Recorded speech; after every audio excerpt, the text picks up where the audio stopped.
What's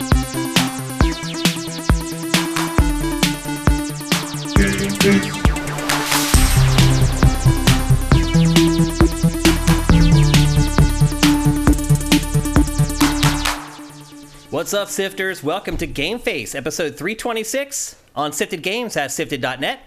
I'm Shane Satterfield, your host for the next couple hours of not just game discussion, but also, Matt, our annual fantasy draft. Mm-hmm. This is a special stream today, people. So we're going to do GameFace 326, which is shorter.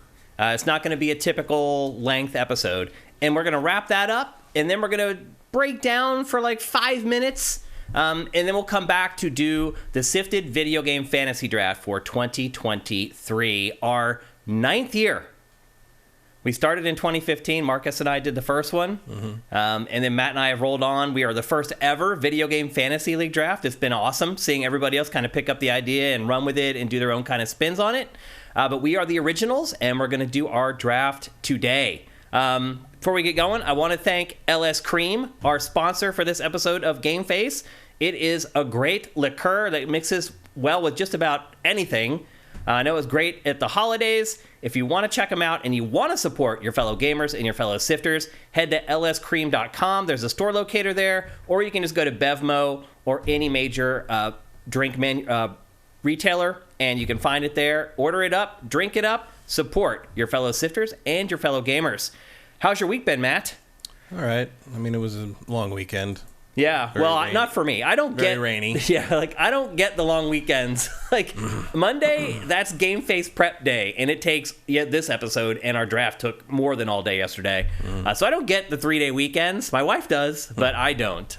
So it wasn't really a lazy weekend for me. But did you do anything fun for your day off or your long weekend?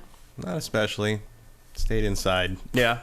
There's no games to play right now. No, I mean I've been playing The Witcher 3 still. I'm almost done with that for the 4th time.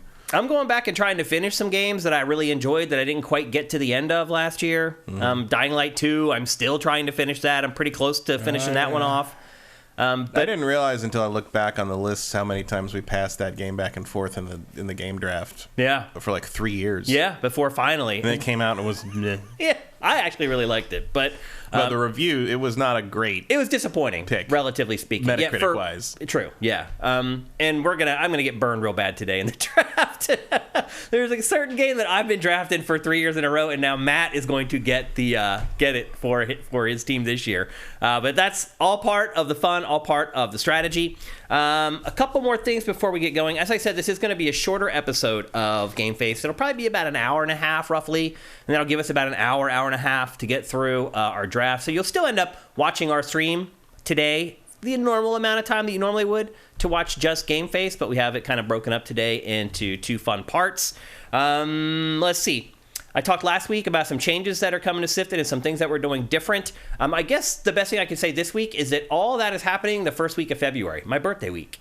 So working behind the scenes, getting things revved up, working on kind of the production engine behind the scenes, working on some other things. GameFace is going to change a little bit, and it's going to change so that it's more palatable to this new place that we're going. So I talked last week about how we're going to start breaking out pieces of GameFace in bite-sized chunks of content. And I'll be honest with you, Matt, I listened to last week's episode, the podcast version of it, just to kind of prepare for what we're going to be doing going forward. And I'll be honest with you, there was probably 50 pieces of that show that are great, like 15 to 20 second like snippets that can go up on TikTok or on YouTube Shorts. So we're going to shoot the show a little different going forward so that it works for those formats, because right now it's like a lot of the commentary that we do, it's like you're on one side, I'm on the other side. And as you know, the way Shorts and TikTok works is everything needs to be centered down the center. Mm-hmm. So if we were to adapt what we're doing now into those formats, you're going to have these weird things where we're cropping out half and there's just me talking, or then there's just you talking, but in the center of the screen. We're going to adjust the show a little bit, how it's shot, to make sure Matt and I are in the center of the screen a little more often, if that makes sense. So anyway, lots to look forward to the first week of February. We're still working out a little bit of the kinks. That's always what January is for. You come back from break, you have your epiphanies while you're away for a while, and then you come back and you try to execute them. So that's what we're going to be doing for most of the month of January. Look for all the big changes and all the differences in Sifted and GameFace and all our content. Pactor, by the way, also We're going to be doing shorts of his because he has a couple zingers in pretty much every episode that, again, are great for those kind of short form formats. So big changes coming. There's our mascot, Luna, saying hello. Welcome, Luna, to GameFace 326. And what else? Today's GameFace. So we've been doing 2023 previews. Last week we did PlayStation and Nintendo. This week we're going to do Xbox. Next week we're going to do third parties. And because I started putting that together and it was huge. There's a ton of really awesome third party games coming this year, which is great. But unfortunately it meant that we could not squeeze it into today's show as I had hoped. So next week we'll do the big third party blowout. Today we're doing Xbox along with a couple other fun topics. And then as I said, we'll get on to our sifted video game fantasy draft for 2023. Now, one thing. Right now, this very moment, the Sifted Fantasy Challenge should be live right now. This is me pushing a virtual button for the person who is publishing the Sifted Fantasy Challenge right now. So if it's not up already, it should be. There is an article at sifted.net right now that lays out the rules and how it works, and it is the same as last year, so don't sweat it. If you did it last year and you were a part of it last year, you know exactly what you're doing. But for first-timers, there's an article there that kind of walks people through how it all works. But you can go and don't leave us. Hang around and watch GameFace. But as of right now, the Sifted Fantasy Challenge is live for you guys to go and make your picks. And we'll explain more of that when we get to the actual drafts a little later on in the stream today. I think that's it, Matt. Anything that you want to add before we get going? I don't think so. Yeah. I think we're doing a pretty good job getting you guys through January. Now, next week, we'll have games to talk about, which is something we haven't been able to do so far in January. But next week, we'll have a couple pretty big games to discuss on the show, and we're excited about that. So we're trying to get all this stuff out of the way now, so when next week hits, we can kick GameFace into high gear for 2023. And also, from that point forward, at least for the early part of the year, there should be plenty of games to get us through every episode each week. It's really going to be a great year for video games. I'm thinking maybe one of the best ever. We'll see how it all shakes out. Everything comes out. If it all makes it out. And there's so much good stuff that didn't quite make it last year. I'm pretty confident that it's going to be an awesome year for video games. I hope you guys are feeling the same way and you're excited for it. And with that, one more note. This is insane today. What I'm doing today is crazy. This is the most clips, actually, we've ever had loaded in the TriCaster today. So again, give me a little leeway. If there's a little bit of black space here and there, or if I run the wrong clip, give me a break. Because this is pretty intense. Sometimes I wish I could just pan the camera over and show you what I'm looking at on my monitor while I'm hosting GameFace. It is really insane. It almost would be fun to just put the window down in the corner so people can watch what I'm doing to create the show live with the TriCaster while I'm hosting a show. It's insane. But I think I've gotten pretty good at it at this point. I've had almost a year of practice, so I feel like I'm kind of on the ball on it. So we'll see how it goes. I'm not making any promises. It could be a complete unmitigated disaster. But anyway, it's time to get on with GameFace 326. We're going to kick things off, as I said, with a preview of Xbox for 2023. Matt, we've been doing these previews for years now. We always do this in January. This, to me, feels like the most pivotal year for Xbox ever. Because all the things are actually coming out. Because things should be coming out. All the acquisitions that Microsoft has made over the last 5 or 6 years should be coming to fruition. Now, not all, because we're still waiting on the big Activision Blizzard deal to go through. Pachter seems to think that's going to go through by April. I'm really starting to wonder on that. There is no possible way it doesn't go through. I know the things happening in the EU with all this. It's no. Legally, I can't understand why. I think another part of the problem is because they don't understand what they're looking at. Maybe. The people in charge of applying the laws don't understand what games are. So Sony and a couple other people have done a pretty good job of kind of throwing up a smokescreen saying that, trying to, basically they're pretending that Call of Duty is an unreplicatable good in the industry. And the idea that Microsoft would have control over that good and the production of that good constitutes antitrust. And the people who have to make the decision seem to be ignorant enough of how games work that they believe it. So all that has to happen here is Microsoft needs to show that no, anyone could make a military shooter. Yeah. This is just the popular one. Yeah. But owning popular ideas is not antitrust. It doesn't mean that they can't create their own popular idea. That's the whole idea. Again, unless you are buying, this is like the whole Disney monopoly thing. It's unless you own the means to produce the thing. Like if Microsoft owned the all game developers, the magic widget that let you make first-person shooters, then right. it would be an antitrust issue. But you cannot own too many popular things. Matt, does it feel like maybe it shouldn't be that way? Maybe it should be a limit on how many popular, but there isn't. Yeah, that's not how the law works. That's not how it works. Do you feel like this is being tried in the court of public opinion a little bit?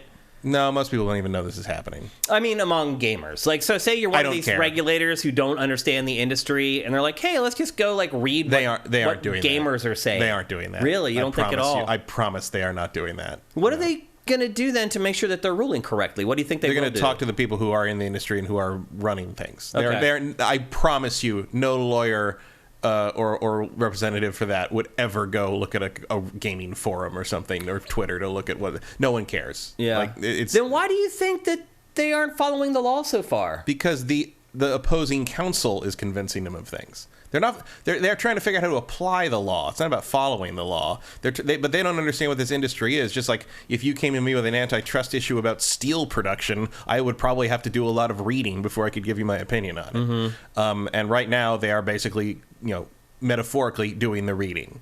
But you don't think that reading absolutely is listening not. To nobody cares opinion. what lay people think.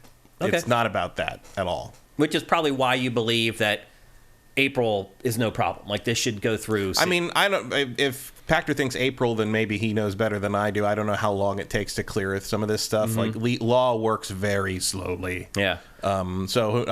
And part of the goal here seems to be delaying this as long as possible. It does seem to be like running out the clock type deal. Yeah. Who knows? April does seem like a pretty reasonable time for that to kind of grind through, but who knows? Now, keep in mind, this is, other than it being a big story, this isn't going to have an impact on what happens with Xbox in 2023. No. It'll be the biggest story related to Xbox for 2023, but it will have nothing to do with the actual software output and what we're playing or not playing on Xbox this year. So I wanted to bring it up when we start discussing it, but ultimately we're not going to keep discussing it because really this year is all about the games and what games are going to be here and what partners that they signed or bought in the past that may now have games that they've been working on that are ready for us to play. So that's what this preview is going to be about. We can't discuss Xbox this year without bringing up the Activision Blizzard stuff. You just can't. But I feel like we've been flogging a dead horse at this point. Well, there's nothing new to talk about. Yeah. So. Let's take a look at chat real quick, because I haven't gone there yet for today's episode, and see what they're saying about it. Vincent, also a couple more details on the changes coming. Oh, he's just catching people up. One Supermaster Gamer, why do gamers care about this deal? Just play the game on whatever platform it is. Because not everybody has every platform, bro. Some people only have an Xbox. Actually, one of the topics today, we're going to discuss what is becoming the main console for this generation and why, but not yet. But that's why. Not everyone can afford to buy every console. I do realize our audience generally are older players who have, let's be honest, a good amount of disposable income and probably do have at least two consoles, but that's not the case for everybody. Although on the flip side, most people who are not into the hobby enough to have multiple consoles don't even know this is happening. Yeah, it's true. So you wonder where the consternation is even coming from. It's mostly console war shit. Yeah. It's mostly people who... I really wasn't ready for how dedicated the weirdo Sony people are. They're really... Because you can understand what I was getting at, is that popular opinion online is that there's no way this deal should go through because most people are PlayStation fans, and so they're flooding all the threads on Twitter, on message boards with, no, this can't happen, it shouldn't happen, blah, blah, blah. But lawyers don't care about that. Yeah, they don't care. Just like, nobody looks at, Twitter to see what they should rule on a murder case. Like, it doesn't matter. Yeah. Before we get going, I want to thank everybody for Twitch Prime and Sound Wizard gifting Tier 1 subs to people in the chat. Thank you very much. Johnny Hurricane, thank you. Wampler13, thank you. Jared Jung, thank you. Jared Young, maybe. Yeah, Young, you're right. Glucoselysis, I believe that's how you pronounce it, thank you. Roldris, thank you. Farici, thank you. Who else we got down here? Big Smoke 82, thanks. Texture Glitch. David Nordic, thank you. OzzyBrit 2000, thank you. Darmis, thank you. All you guys getting in here. Iviz. Mike's Q, thank you so much. Tomatish. So many people getting in with Twitch Prime in this episode. El Guapo 3385. Wow. So many. Thank you, guys. It makes a huge, huge difference for us. One Supermaster Gamer. AJ the Legend Watson. Mr. 60, thank you. So many to open this show. Anna Croth, thank you as well. So people don't seem... I think what it is, people are just burnt out on this topic. Not a lot of people in chat discussing it. I think people at this point, they're just like, yeah, we get it. Let's just wait and see what happens at this point. One way or the other, even if it goes through, the Call of Duty is going to be on PlayStation for years. It is, yeah. Like, you have plenty of time. I mean, they gave away... Let's be honest. They gave away the farm. Yeah. They're like... They got plenty of time to figure out what platform you need to put. It's still going to be on PC, I'm sure. Yep. Like, no matter what happens with PlayStation. So yep. There So are in a the lot end, of options will it and be time. that big of a deal in the immediate term? Probably not. As time goes on, I believe that's when you'll start to see the impact of it. But regardless, again, not going to affect what software we're playing this year, and that's exactly what we want to talk about with these previews. So let's get going. Let's talk about the games coming out for Xbox, and in some cases for PC as well, because... Let's be honest, Game Pass isn't just for Xbox. It's also available for PC, and that makes a difference. And obviously, Game Pass is a big story for Microsoft every year, not just this year. First up, Age of Empire coming to console, Matt. How do you feel about that? I do not care. You don't care at all? No. I have a PC that can run real-time strategy games just fine. Oh, by the way, have you you didn't talk last week about your PC. No. So Matt, It's not running yet. right, but Matt has a brand new rig that is insane. Want to just quickly go through the specs of your new rig? Yeah, I have to remember what the CPU is. But it is it has a 4090 in it. Yeah. It is pretty much just a giant graphics card and a giant heatsink. That's pretty much all it is. Yeah. His graphics card alone is almost the size of my PC. Yeah, it's crazy. honestly ridiculous. It really is. What was the total cost for the build? I don't know exactly because it was a gift, but I Right. think it was in the 5,000 range. Like 5 Gs. It's an awesome build. It was a too. Christmas gift from like basically my entire family. Yeah. Because I couldn't think of anything I needed or wanted, and they were like, "Well, they gotta want something." I'm like, I don't know. I'll probably build a new gaming PC before Starfield comes out. So my brother-in-law kind of took over. Took the hint. It is a monster. So you're right, Matt. You don't care, but there's a lot of people out there who have an Xbox Series X who don't have an adequate gaming PC. And by the way, Well, if they have an Xbox Series X, what are they worried about? Because that's where the Call of Duty would go. I don't understand what you mean by that, though. Oh, you mean for Age of Empires? Yeah. I don't care about Age of Empires on console because real-time strategy games suck on console. Like That I have no interest in adapting to whatever control scheme. I mean, I know like Battle for Middle-earth 2 kind of did something okay with it, but it's always awkward and it's never fun.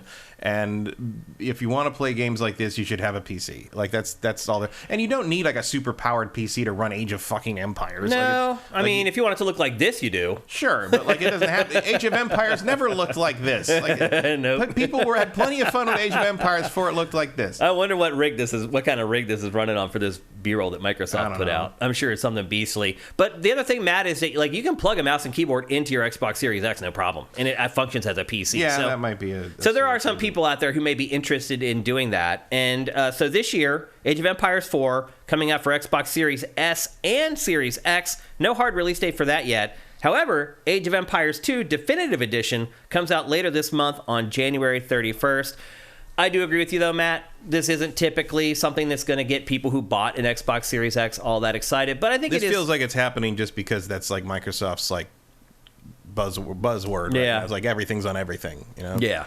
But I'll be honest with you. Sort of the same reason they crammed Flight Simulator on the Xbox. Yeah. But people liked it and people played it. So I mean, I'm sure people will play this, but like I do not need this, so it's Yep. not interesting. you definitely don't need it.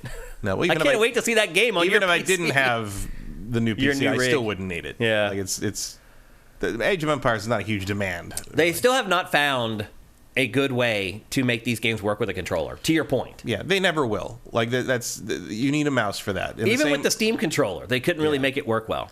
In the same way, you can't really play Mario with a keyboard and mouse. Yeah, some things work better for some things. It's true. Yep.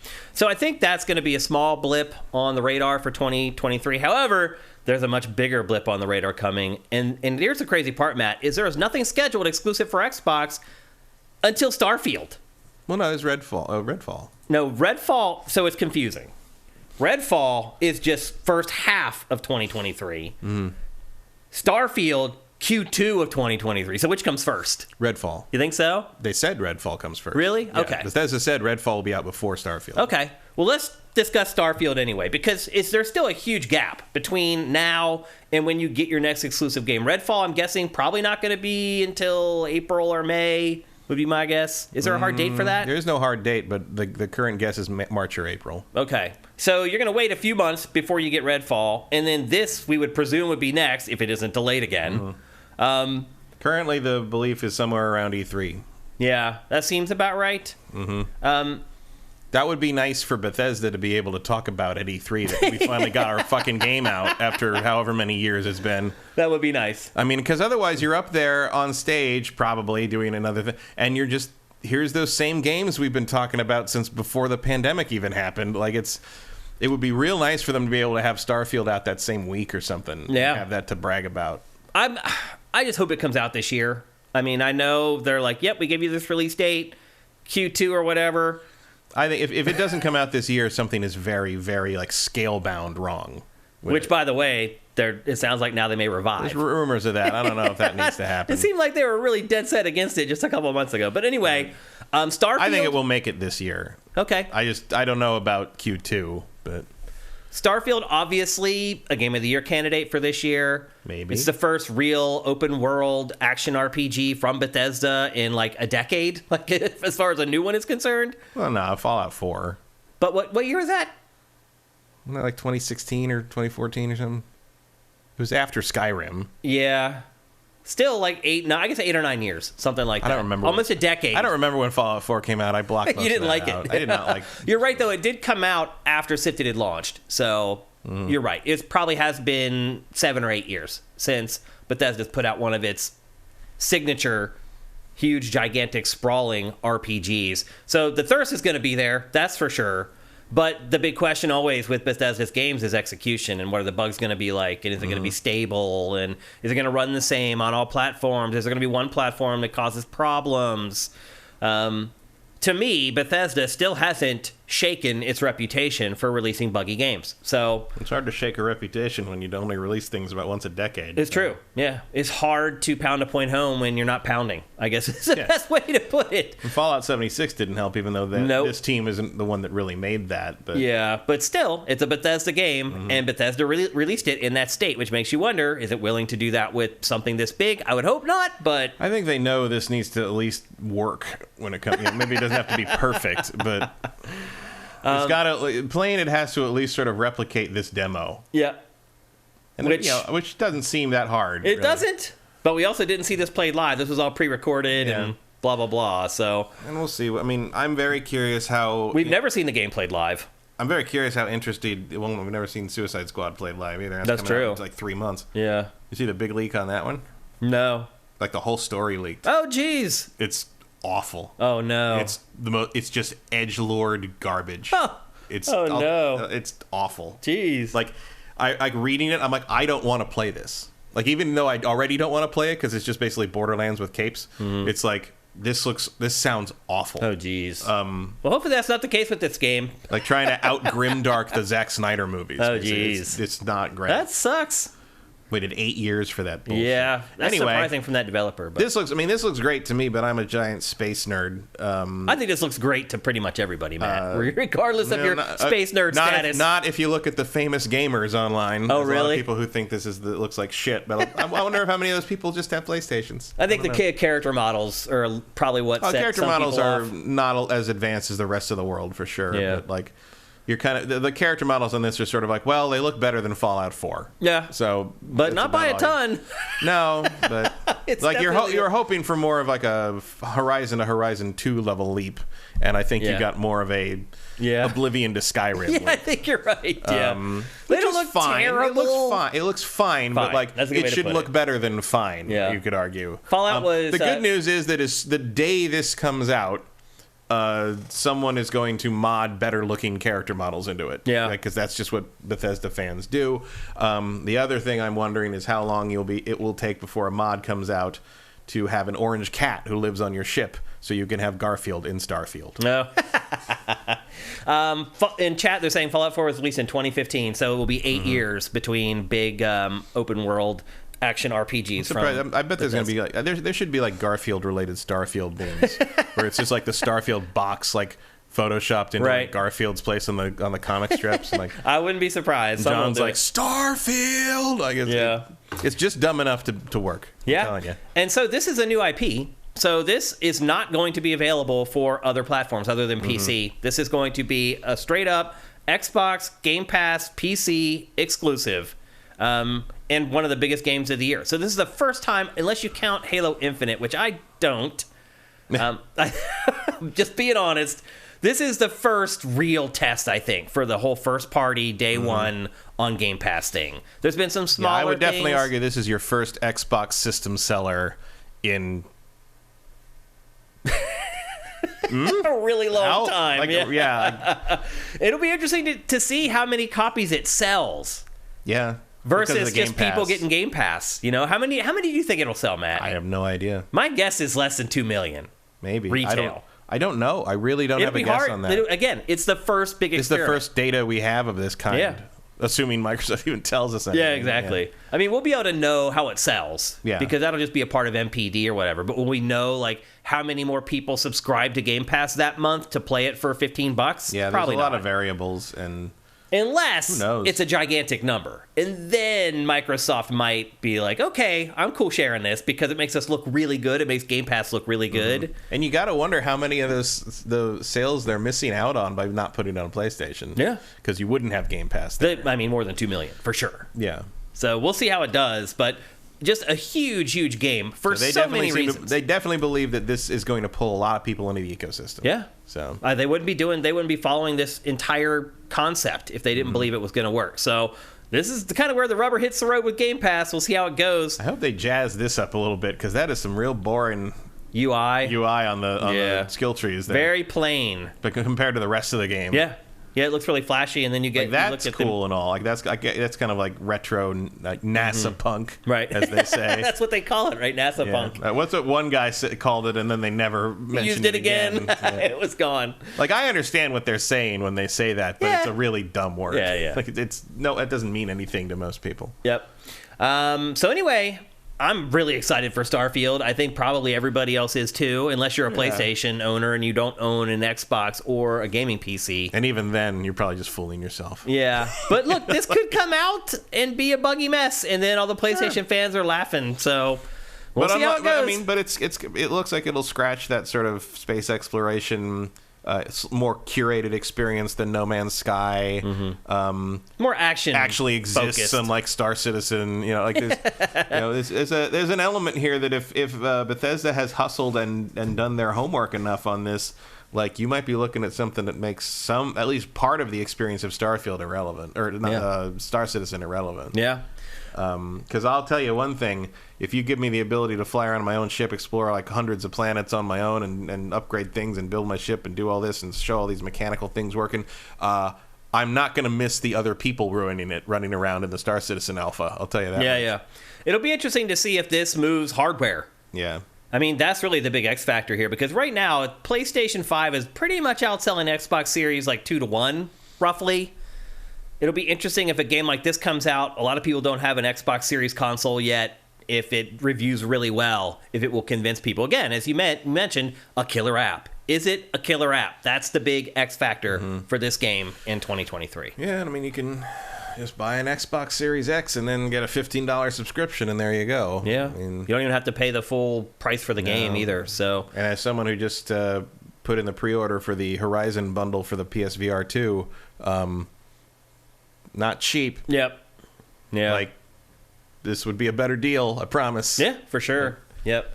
And these games are gigantic. You know, generally with Bethesda's RPGs, you can get like 100 hours out of them easily. Oh, yeah. Or And then- more. So And I've played most of them again, at least once. Like, I've played Skyrim more times than it deserves. it's really for sure. insane how many times you play Skyrim. It blows my mind every time you bring it up. So anyway, that's Starfield. Well, they need to stop re-releasing it. Yeah. Every time I turn it on just to see what it looks like, and then suddenly 80 hours go by. Yeah. And then I always stop right around the same point. Oh, It's you like, do? yeah, it's enough. I've done all these same quests. This part of the main quest I don't think is very interesting, and I just never load it up again. Yeah. Every time. Vincent says it'll sell more than 2 million. Apparently, Forza Horizon 5 sold around 2 million on Steam in the first month. Yeah, I wasn't really talking about Steam. I was talking about, like, console sales. But, yeah, you're right. Like, between console and PC, it'll definitely sell more than 2 million. Yeah, I do think this will be a monster on PC. Yeah, I was just talking about console sales, though, because obviously the whole idea behind this is to move hardware and get people into the ecosystem so they all sign up for Game Pass. Well, I think they don't want to move hardware as much as they want people to sign up for Game Pass. Yeah, but I mean, I'm not convinced that people are going to use Game Pass on their TV, like on their Samsung TV or on their old rickety PC or whatever. Like, I just don't see that happening. Maybe, but some people just stream it to the PC, from the PC to the TV, even though I think that's terrible. That's a horrible experience. Yeah, I think it is, but some people seem to not care. I mean, I think playing PC games on a screen the size of my fucking hand is terrible, but people love the fucking Steam Deck, don't they? Yep, it's true. That'll be fun to play Age of Empires on. I don't know what the hell is wrong with people. I am curious, actually, maybe in chat, if you are a PlayStation-only person, let us know if this game is Sound off, Sony ponies. Yeah, seriously, let us know if this is like tempting you to maybe get at least maybe an Xbox Series S, which you can get for cheap. Although it seems like as time has gone on, people who have bought the S have become increasingly unhappy with it. Yeah, well, the S is kind of pointless. Yeah. At first, though, it seemed like people were like, wow, actually games look pretty good on this. But now, as time has gone on, I think you're looking at last-gen stuff with a little boost. Right. I think now people are starting to say, I probably should have sprung for the X. Nobody's building the new games with the S in mind. Yeah. No, it's not happening. They're barely building it with the X in mind at this point. Like, yeah. There's a mid-generation refresh I think is going to come. Yeah. The Xbox Series Y or whatever they're going to call it. Legacy says if Machine Gun Games did the gameplay, I would be interested in Starfield. Yeah, that's not happening yet. Give us some time, it might, if all these deals go through. Juan Solo X. Matt, it's not pointless to people who don't have money for the other one. So I guess he's talking about the other console. Or is he talking about the S? It isn't pointless. I think he means the S. I'm saying that if you don't have the money for the X, but you have the money for the S, I think you're wasting money buying the S because you're buying a vastly inferior product and you're still paying hundreds of dollars for it. Yeah. Like I don't think the $100 or whatever you save buying spend the S extra money is worth. Save up for an extra 3 months if you have to get the X. That's what I say. Bunker says can't find the X in stock, but PS5 is everywhere. I'm playing on PC. PS5 is everywhere. PS5, yeah. I mean, Sony wasn't lying. Like it is. You can get it now. Okay. Like I don't know for how long, but it has been popping up in stock way more often. Like I think Best Buy popped it up in stock more in the last 2 weeks in the last 2 years. Wow. Like so, they do seem to have solved something of that, at least in terms of currently. Okay. I don't know how long it's going to last, but they were not kidding. Okay. Nightwing 3060 says I would buy Starfield and an Xbox if I had the money. Big Smoke 82, the Series S is great for kids. Okay. Yeah, and the Series S is a great emulator. Yeah. But again, great for kids. It's still a lot of money to spend for something that's not. Kids don't care. It seems usually like they're not playing that. Kids aren't usually playing the super high end things. But the thing is, like, it'd be one. If you want like a Fortnite box for your kids or something, that's one. But it's like the Series S is still really expensive for that. Like it is. Yeah. It's still not cheap. No, not at all. It's a chunk of money. And as long as you're spending that much money, I would say spend another $100 and get the Series X. Yep. Cinetyke says, seems like not many PS5 only people here. I'd agree. And again, it's because our demographic is older people with disposable income, so people can afford two consoles. I've had at least 2 different PR people tell me that the reason they give us advanced review code is because they know that our audience is older and you guys have money. And you guys will listen to us and actually go buy stuff based upon what we say. So you're right. Like, most of the people who are a part of Sifted, who follow us, are a little older, making a little bit more money, a little further in their careers, not living hand to mouth. And so, yeah, a lot of you guys pretty much can buy whatever you want, which is why we're a multi-platform show. We never lean one way or the other because we know you guys generally have all the consoles. So okay, so I guess now it does look like the Series S is about half what the X costs. So they've lowered the price of the S? It looks like it's coming up about $250 most places. Okay. That's not bad. No. I mean, I can see the temptation of that better than the launch prices, at least. Especially if you're someone who's like, I'm only buying this to play the exclusives, then maybe it makes a little more sense. But then if you're going to try to play Starfield on that, I don't know how well that's going to go for you. Yeah, I would get an X. I'm just saying. Yeah. One Super Master Gamer, I just asked 3 more coworkers that plays almost only Call of Duty on PS5, and they don't know about Starfield. Interesting. Well, they will. They will once the advertising kicks in. But once the reviews come out, provided the game reviews well and it gets high review scores, they'll know. At that point, they'll know. It'll be. Well, they'll know because it'll be advertised on major sports games. Right. It'll be the big release for the middle of the year that people were talking about. Whether it's good or bad, nobody knows. We'll see how it goes. Fire Native says Sony didn't solve anything on the PS5 supplies. Less supply chain restraints because less affected by COVID. Scalpers are the main reasons PS5s were sold. No. We're not going here. Okay. Scalpers were a problem, but they were not responsible for stores never getting more. Yeah. That was not what was happening. I get to see where that comment was headed. We're not going to head down that way on our show. So anyway, that's Starfield, undoubtedly one of the biggest releases of the year, and also one of the biggest X factors, probably of this generation, I would argue. Mm-hmm.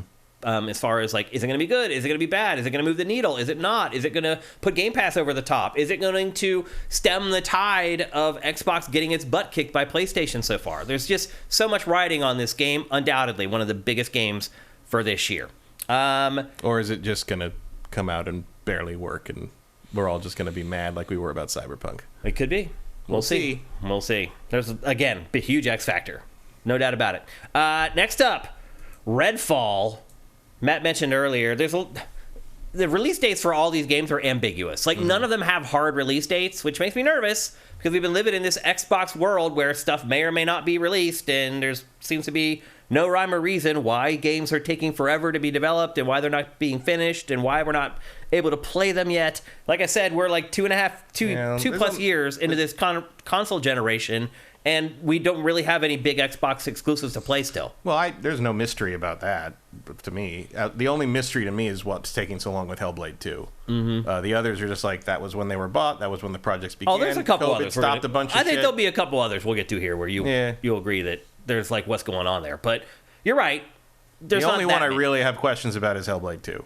Okay. Mainly because it was shown so long ago at the Game Awards. And I'm like, where is this? That's a whole thing, though. I don't think Hellblade will be out this year. That would be awful. But we'll talk about Hellblade in a second. This is Redfall. This is I hate to call it a cooperative shooter because you can play it solo. You don't have to play Redfall with a team of 3 other players. However, you can. A lot of people have been saying this is Arcane's take on Left 4 Dead. Not quite. There are definitely some similarities to it, but this is way more story-driven than any Left 4 Dead or Back 4 Blood or any of the clones of Left 4 Dead have been. This is a highly cinematic game that, again, if you want, you can play it on your own. It takes place in a small town in Massachusetts, and you are tasked with ridding the island of Redfall of a vampire scourge. And again, you can play it alone or with up to 3 other players in co-op. You can utilize a wide array of weapons and a diverse selection of characters, all of whom you can customize with learned traits and abilities, audacious weapons, and supernatural powers, including intertwining levels that Arcane is known for. So people are also wondering, like, okay, well, what's the level design like in this? You play Left 4 Dead, it's like this cattle chute that you just run down until you get to the next safe house. This game actually has the labyrinthine level design that Arcane's games are known for. And if you're wondering who Arcane is, Arcane has done games like Prey, Dishonored, basically immersive sim games. So it really is an amalgamation of Arcane's immersive sim template with sort of a Left 4 Dead cooperative monster hunting aesthetic. Does that sound interesting to you, Matt? Somewhat. Because it also does mix in the supernatural abilities that you get. And they are drastic. The devs' comparison to Far Cry 2 is what makes me more interested. Yeah. Left 4 Dead has no interest and has nothing to offer me. It's not a Left 4 Dead clone. I'll just say that right now. It's not. Like, you'll play it and you'll feel elements of it.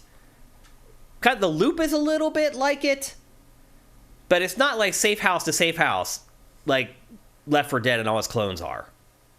Again, I can't say a lot about this because I've been in the beta, and I'm also just sort of skeptical because I haven't liked an Arcane game in forever outside of Prey. Like, I just don't really like their design philosophy. Yeah. I typically don't like their art and their aesthetics very much. other than Prey. I like Prey. Like Prey is a big exception, but like a lot of Arcane. I mean, I do like how Dishonored looks, but I just don't like those games. I've tried to play both Dishonored and Dishonored 2 like multiple times. I've tried, and I can't get into it. Don't like them. Yeah. I end up dying usually in some like crappy way, and I'm like, F this game, and I stop. I just don't. For a company that gets praised for its, I hate the genre of immersive sim. It's like, what isn't it's about trying to be immersive in simulation? Like, it's a dumb name for things. Just call them Deus Ex clones. Yeah. But like, they get praised for like, oh, the immersive sim thing. You can do whatever you want. No, you can't do whatever you want. I constantly feel in Arcane games like I'm being told I'm doing it wrong. No, you're right, and failing because you did it wrong. Especially in Dishonored. Yeah, it's true. Deathloop as well to some degree. I agree with you. Yeah. Deathloop didn't feel interesting or innovative to me. It just felt like I wasn't being told what I was supposed to do for the first figure it 2 out. hours. Figure it out. I did figure it out, and then I'm like, there's got to be more to figure out, and then there wasn't. And I was like, okay, like, I'm just not impressed by Arcane stuff most of the time, and I don't really like the feel of a lot of the gameplay much of the time. Like, it's too floaty and slippery for me. Prey ran strongly on its premise and music for me, and that was kind of why I put up with some of that. Also, it was a little more grounded in terms of how it played.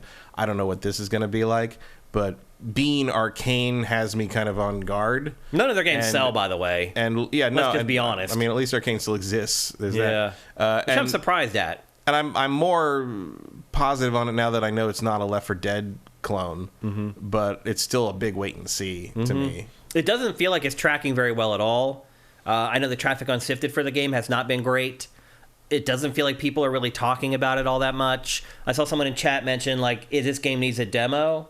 That's 1,000% accurate. It needs a demo for people on Game Pass, at least for people on Game Pass. Now, obviously, if you're on Game Pass, you're going to get the whole game for free, basically, when it does come out. So maybe that's how they look at their demos now. I don't know. But this game, if they're looking to sell it to people outside of Game Pass, it definitely needs... People need to try it first. Well, they're going to have to do the ad campaign. Yeah, it's just like movies. The ad campaigns for the non-hardcore don't start until about 3 to 4 weeks out. Yeah, so it's true. Yep. So we need a release date first. Yeah, so. And still, we really have no idea. Just the first half of 2023 is really all we know for Redfall. I will say this. If you haven't been paying attention to this game, as its marketing starts to ramp up here in the next couple months, start paying a little bit of attention. Because I do feel like it's not getting as much attention as it should be getting right now. I'll just finish with that. So that's Redfall. Next up, now this is a game, Matt, that I would argue that I'm kind of wondering what's going on with it. You said there was just one, but I think Forza Motorsport, WTF, where is it? I think Forza, well, first I think they got bogged down in the tech. What are you playing with? Uh-oh. Strange sounds from Luna. Hang on, what do you have?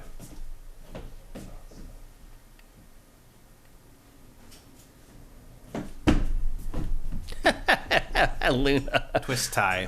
That's all it takes. Yeah. Well, if she eats that, it can get stuck in her intestines and kill her. So. For sure.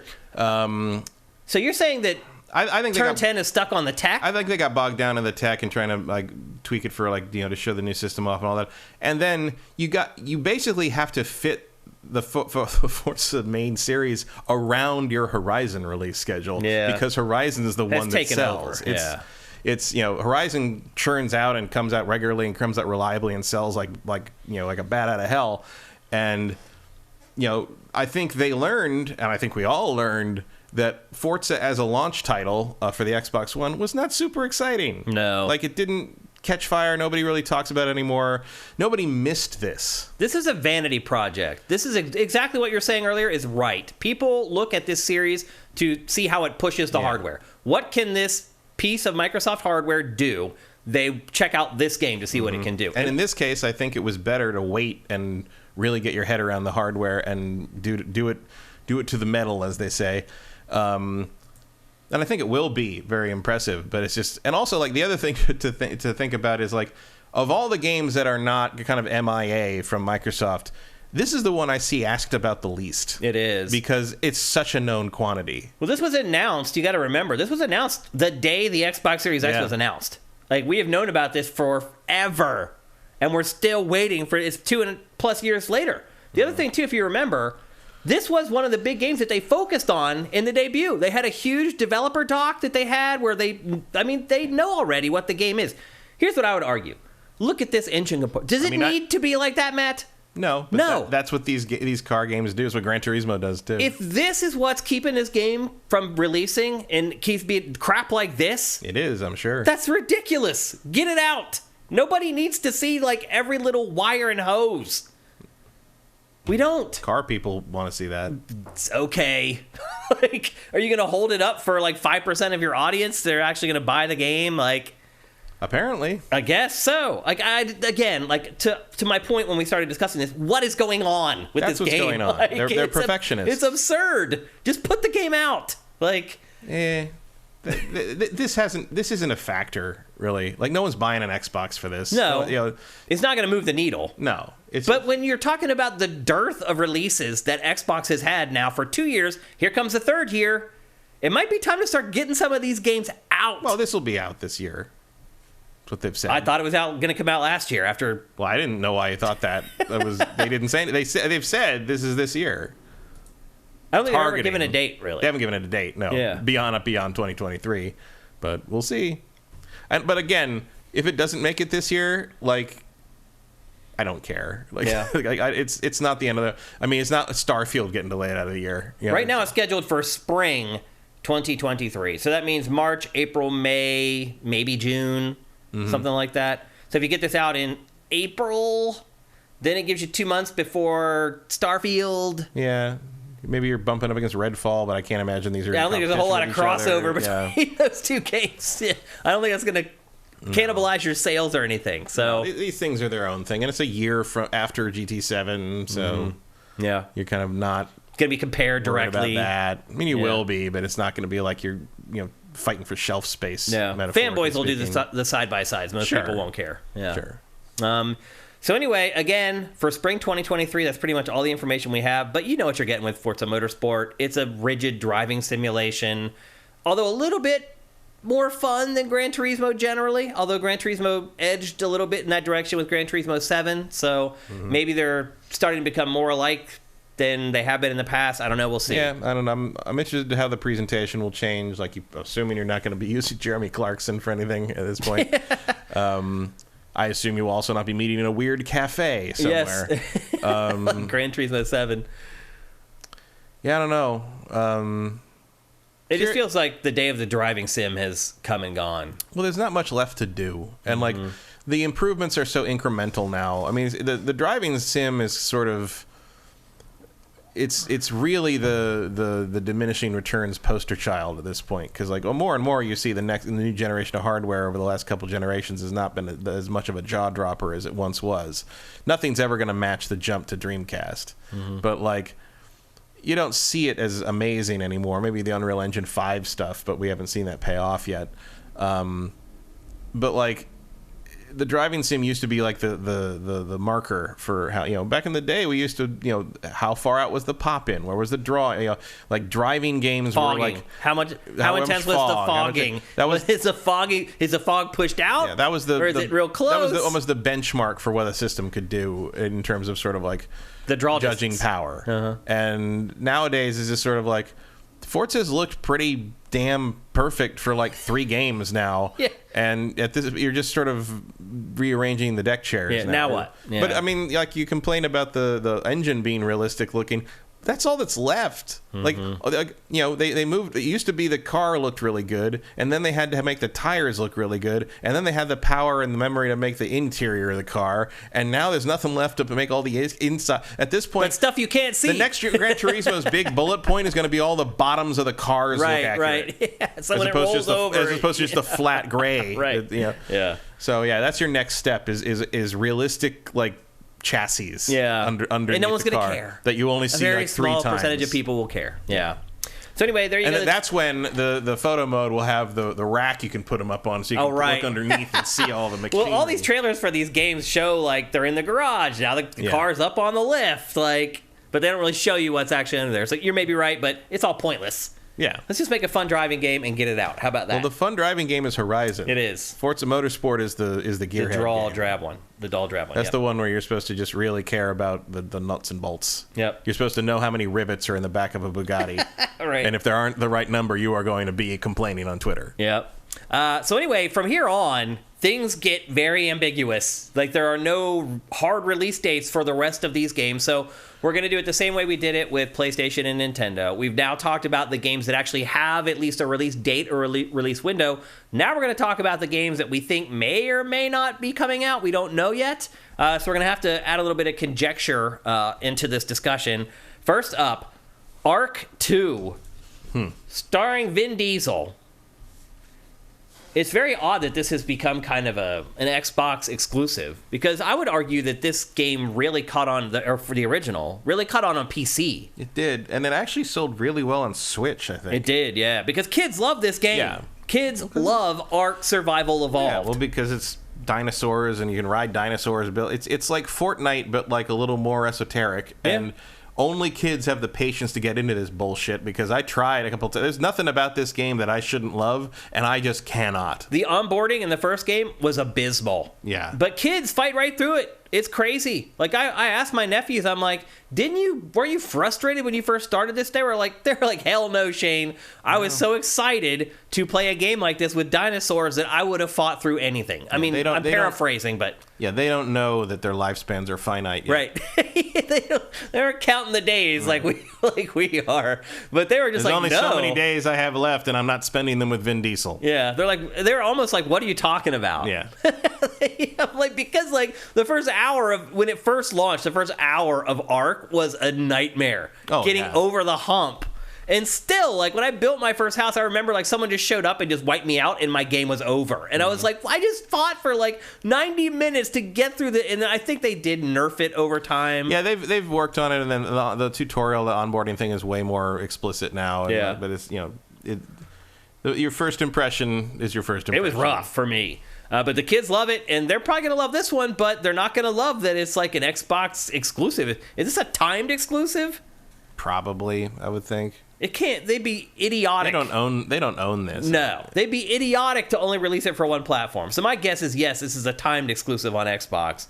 It does star Vin Diesel. It does feature an expanded world, and the combat is supposed to be one of their big focuses for this sequel. Because let's be honest, the combat in the last one was a little janky and a little weird. Oh, it was like Risen 2 stuff. It was bad. Not good. Yep.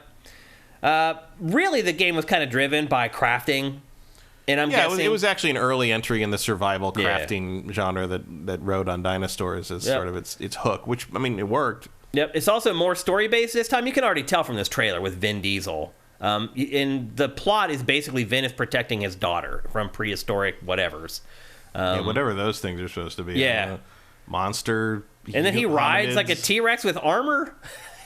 Vin Diesel does. Why not? Also, I don't think a barehanded punch to a guy with a saber-tooth helmet is going to go well for you. It's Vin Diesel, Matt. Any punch from Vin Diesel can end galaxies. No, he punched the saber-tooth off the helmet. That's two broken knuckles, sir. But again, we have no release date. This was originally supposed to come out last year in 2022. It was pushed to this year.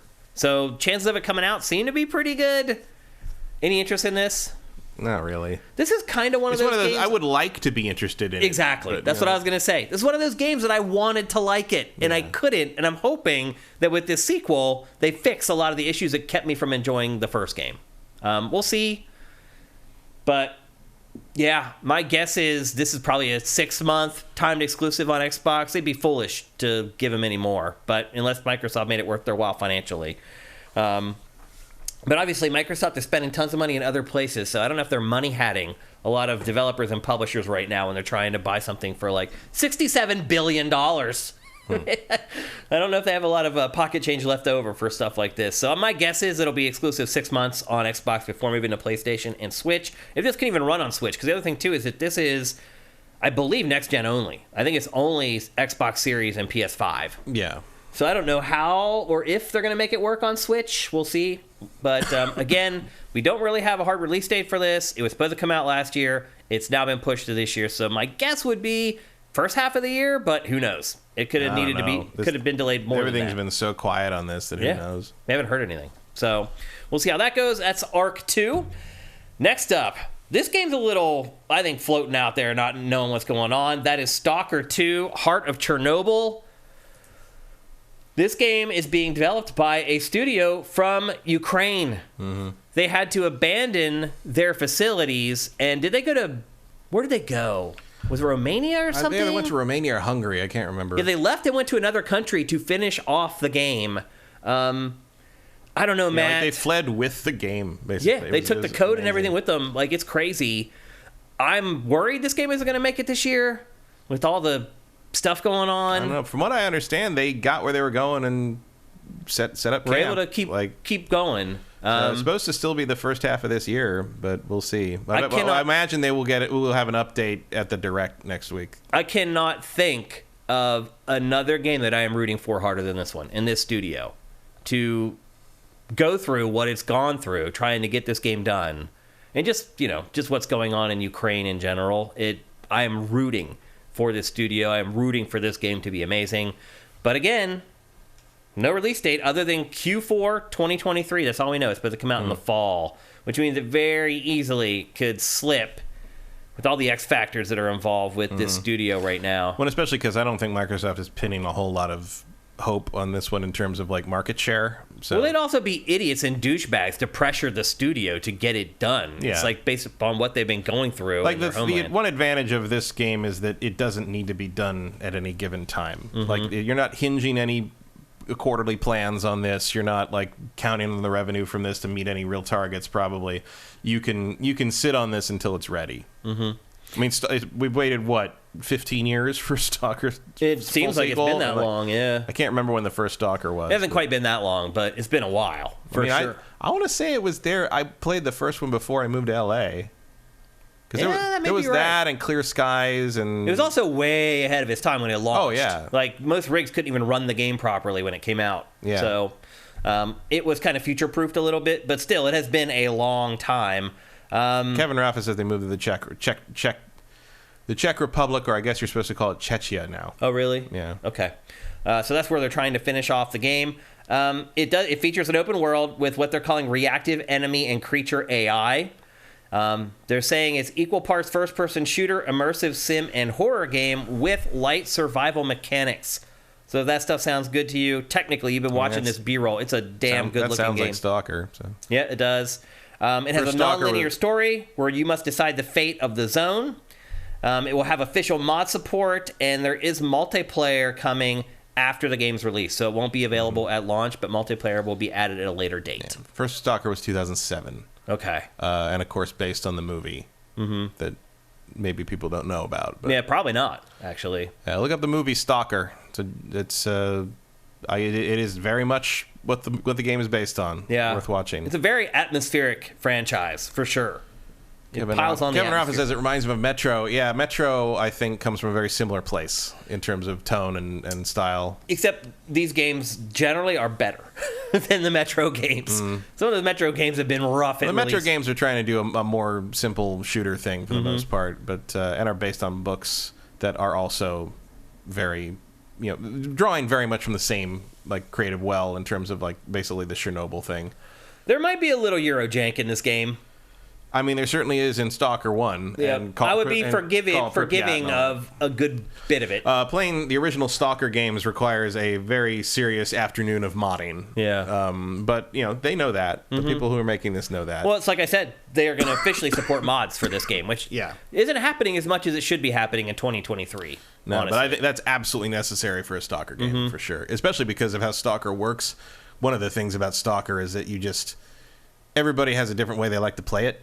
So, like, you need to give that flexibility to people to kind of choose their experience here. Yep. This ain't Dark Souls. You can mod in an easy mode if you want. Yeah. No one's gonna care. Yell at you. Yeah, absolutely.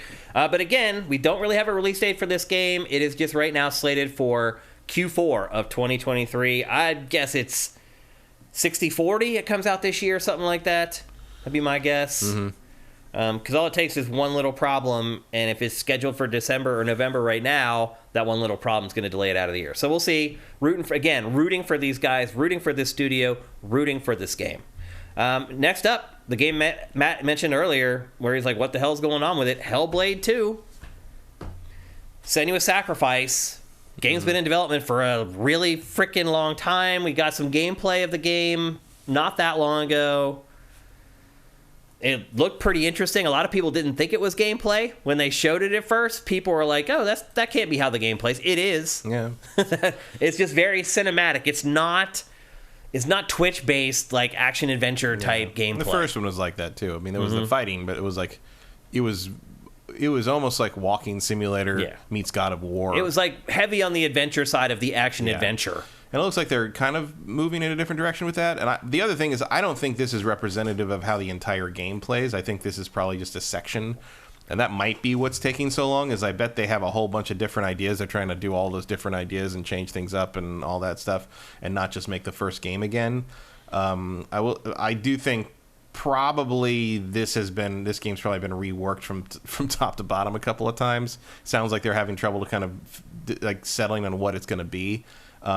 Because let's be honest, we still don't know what it's we still really don't quite know what it's about. We know she's leading a group now, and but like whatever this thing I love this preview, this gameplay trailer. Like the thing that comes out is fucking horrifying, and the whole fight with it is great. Like it's like I'm in. Like I'm 100% in. They clearly jumped the gun on showing this thing. Yeah, so they definitely announced this way too soon. Like, announce it, fine, but like you show something like this, I'm kind of assuming you're about a year out. Yeah, and it wasn't. This is only about a year old, I'm guessing. Yeah, but like now we still don't know any. I mean, maybe we'll find out something more concrete next week. But like, do you think it's coming out this year? I do not. I don't either, actually. We haven't seen enough of it. No, I don't. I think it's probably early next year. I think it's one or the other. Is it going to be Q4? I think they're going to target early next year, and it'll probably slip to late next year, or they will say end of this year and it'll slip to early next year. Remember the first But game, I do not think this will be out this year. Remember the first game, Ninja Theory coined the term AAA indie for the first one. Right. Which basically means you're punching outside your weight class. Yeah, you're raising more. They found a way to make AAA looking material with less money. Less people and less money. And remain independently funded. Obviously not true now that they've been bought by Microsoft, but yeah. I think they'll get there, but like it's like it doesn't worry me about the game, but it does frustrate me that like it's taking so long just because I want to play it. I do think Microsoft will give Ninja Theory as much time as it wants. Yeah, I think they generally seem to be doing that with every studio. Yeah, and that could be a problem. Well, I mean, depending on the studio, they're doing fine. Apparently, they with the Game Pass is chugging along, and they're getting the Bethesda stuff out at the timely manner, and. They don't really, you don't really need Hellblade 2 and like Avowed and these things to be immediately out to like, you just needed you needed the pipe to start flowing, and they are this year. I mean, it may not be trickling right now. May not be the things that we're most excited about other than Starfield, but you are going to start seeing finally some of the fruits of the labor. A number of exclusives come out that maybe start to move that line up next to the PlayStation exclusives a little more. Yep. They can't all be Pentiment, but yeah, I hope not anyway. But it's a trickle right now. The faucet hasn't been turned completely on yet. Yeah, but we're looking at least 3 this year. It feels like this year should be the year where they crank the faucet on.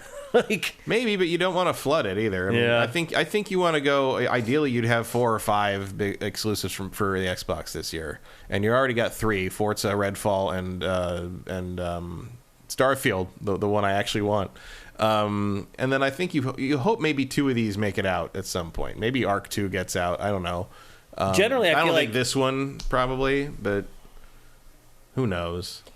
Generally, I feel like if you're really hitting your stride with first party, you should have at least 6 big releases a year, one every 2 months. Yeah, well, ideally you want one every month, but that's then you're inevitably going to have half the stuff is going to not be interesting to me, or not up to snuff quality. That too. I mean, that's pretty much what Nintendo does. Yeah. Like there's about at least once a month there's something that's you can only get on Nintendo from Nintendo, but most of the time I don't care. But then you get what we said last week: Kirby game. We like Kirby. It's still funny. So anyway, that's Hellblade. Matt and I both aren't confident it's coming this year. And let's just be honest, the rest of these games we're talking about, I'm not confident in either. Next up, Fable by Playground Games, studio that's really known for making driving games. Now it's... Although this is a new expansion. So expansion of the team. The last real Fable came out in 2010, so it's been... This franchise has been on hiatus now for 13 years. There was the weird kind of co-op-y thing that they worked on for forever. You don't forget the Kinect game. Oh, right. Yeah. We've tried. But the last mainline Fable was 2010, so we are certainly overdue for the next game in the franchise. There have been rumors floating all over the place about this. Some have said that it's going to be a reboot sequel. Some have said that it's going to be a prequel. But no one really knows, except one clue is that Microsoft is calling it Fable. Yeah, so judging by the size of the city, my guess is it's a reboot. That's what it seems like to me. Yeah. It looks like you're jumping back to the medieval fantasy thing and kind of just starting over, which is fine. Yep. Like the original trilogy kind of ran its course. This game is also using the Forza Tech engine. So they are repurposing the Forza engine that they built for the new Forza game to build this game. I don't know if that's a good idea, but... Sure it is. Just as big open areas. Yeah. The question is, can they populate it with anything of interest? Well, that's my question, though. I mean, the Forza engine, they're not drawing big open... And for Forza Horizon they are, but not for Forza Motorsport. This is Forza Horizon. Yeah. I don't know. That engine, it looks okay. Engines are more flexible than you think they are. Yeah, especially now. All you got to do is build the whatever, and that's probably might be what's taking so long. You got to build it, but back in the PS2 era, that was not the case. However, no, it has changed over time for sure. It's like what Amy Hennig was complaining about with Frostbite 2. It's like we want a guy to hop over a wall. There's nothing in the Frostbite 2 engine that tells the engine how to do that, so we have to program it ourselves. To build it, so I'm sure a lot of that is what's happening with this game. Is like the Playground's engine for Forza Horizon is obviously up to making big open worlds, but you're going to have to tell it how to make people climb things and swing weapons, and there's tons of tools you're going to have to do. You're going to have to overhaul that engine tremendously in terms of just dev tools, and there's nothing to say that that's not going to happen or that's not going to work. Like people have done it forever, and developers have changed genres very successfully tons of times, to the point that sometimes we don't even remember the original genres they were known for before they switched to their big mega hits. Sure. But that takes time. And taking a lot of time. And look, after the history of Fable's had, you cannot get this wrong. Yeah. Like, I don't blame them for keeping this under wraps as long as they have, because, Fable's always had tremendous promise all the way back to that first speech Molyneux gave when he announced it, and it never turned into anything that he said it was still never hit that all these years later. No. I was in the room for that. I saw that in person where he talked about the acorn growing into the tree and Project Ego and all that stuff. Yeah. And it sounded like I went back and I said I thought it sounded like the most amazing thing ever, and Adam Sessler was like, let me tell you some things about Peter Molyneux that have all been borne out over time. Adam had to kind of take me aside and mentor me a little bit there, which was valuable. But again, I do think Peter Molyneux's heart is in the right place, and he is not. He's not lying to you. He's not lying to you. He's just excited, and he thinks they can do it, and then they can't. He was lying with Milo. Oh, Milo was a weird situation. I busted his ass on Milo. Yeah. Milo, and then. I peeked behind the curtain for Milo, and I was like, people are back here. It was like the Wizard of Oz. Yeah, Adam and I went to Lionhead to do Fable 3 stuff in Guilford. We did a bunch of... We did Criterion and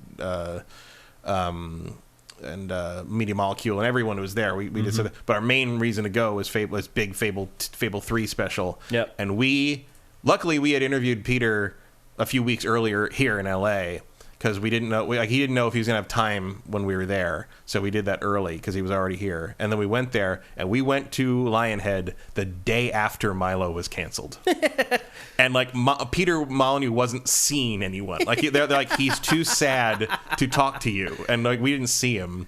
And it was amazing. It was like half the studio that had worked on Milo was all sad and upset, and the other half was like, that fucking game finally got killed. And you could hear people talking about that shit in the hall. We were walking past people that were making jokes about how Milo was dead, and finally and then you'd see someone who heard them. It clearly was on the Milo. It was crazy. Yeah, it was so crazy. That was because of me, Matt.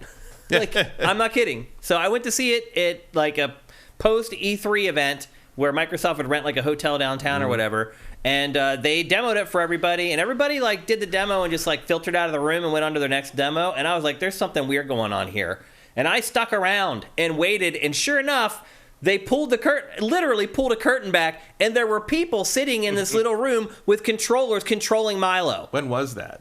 At E3, I can't remember which year it was. Must have been 2009. I think so. But I came back, and on Invisible Walls that week, I was like, Milo is a sham. It's all fake. It's all smoke and mirrors. Yeah, so it got canceled in May 2010, the year after. Yeah. So it took that long for Microsoft to pull the plug. Well, they immediately contacted me and were like, oh, I can't believe you're talking. I'm like, I saw it. My guess is that they basically said, you show us something real in this amount of time or we're not going to do it. Yeah. And then they left me alone, and sure enough, I was 1,000% right. So, yeah, you're right. For the most part with the Fable stuff, it's just him, like, pie in the sky. I'm hoping we can get there. He straight up lied about Milo. Well, my other belief about the Fable stuff is a bunch of times I remember him, he says stuff about Fable early on, and then what happens in the final game is different or an altered version of what you can see how that concept sort of got like pared down to what it was. And I wonder if he was all that involved in that stuff. I wonder because Fable was Big Blue Box's game and was basically Lion had bought them to save them, and then that became their new project instead of BC. Right, that's right. And I forgot about BC. It wasn't really his game. Yeah, it's true. He talked it up, but he was the spokesperson, but I always wonder how involved he was with that, or how much he was just like going by what he'd been told were the goals of the project, and then those goals were shifting and no one was really sharing it with him because you don't want to admit to the boss of the boss that, right. like, you kind of we can't get the acorn to work, They did get an acorn to grow into a tree sort of at one point. But I think it was the DLC or something. But it was also not real. Like, it was it was just a cut to years later and suddenly it's a tree. Wasn't the way it was supposed to work. In the original GDC speech, you were supposed to be able to watch the thing grow in almost in over time with a real-time clock and all nonsense. But also, who wants to watch a tree grow? It's like watching paint dry. It's one of those things where it's just like, what is that about? Like, but I really do have to emphasize how much Peter Molyneux can make you believe things in person. You want to believe what he says. He has a reality distortion field that's like nothing else I've ever experienced, except maybe around like Steve Jobs. He's very charismatic. He's very into his ideas, and you want to believe they're true. And he can bring you in. Yeah. That's the thing he can do. At one point, I was before Fable 2, and we were doing an interview with him again at GDC, but I mentioned to him that I had just played Fable 1 again and played only as an archer. And then he goes like, oh, then you are going to love this button right here on Fable 2. And he starts showing me, like, listen, he has all the ranged combat. And I'm like, oh, that's really cool. Yeah, that's great. And we're leaving, and Adam's like, what did he tell you? I'm like, oh, he's like, he told you the Y button shoots? And I'm like, it's so easy. It's so easy to fall for. He's so good. He's so good at it. And now his day is done. Too many people fell for it and got suckered, and now he makes mobile 22 games. cans didn't quite pan out quite the way. Are they still there? Yeah, they're still making mobile games. Okay. Yep. What was that one that like everybody tapped on the square for forever until it opened? You remember that? Oh, I do remember. You remember that? What was that called? I did that so much. I don't know why. I would sit because we had so much downtime in the booth when we were shooting the show that I just sit there with my phone on the table and just tap it the whole time. I can't remember what that was. Curiosity. That's right. Yeah. Thank you, Kevin. Scam. This is what it should have been called. Scam. Okay, we got to move on. Yeah. Next up, another game that doesn't really have a solid release date. State of Decay 3. This game, I'd give this a 25% chance of coming out this year. All we have is this pre-rendered CG trailer of it so far. We haven't seen a lick of in-engine stuff yet. No. We've also heard stories from the studio. We've heard that the studio's in serious trouble. There's been some cultural issues there that maybe set the game back a little bit. Also, don't forget, State of Decay 2 was a disaster when it launched. Yep. Broken, buggy mess. State of Decay 1, broken, buggy mess at launch. I do like those games a lot. I still play them. Oh, boy. Yeah. Playing them at launch. That's half the fun of them. Oh, yeah. But I stopped playing State of Decay 2 at launch finally because I hit a point where you build your base and you get really invested in building the base.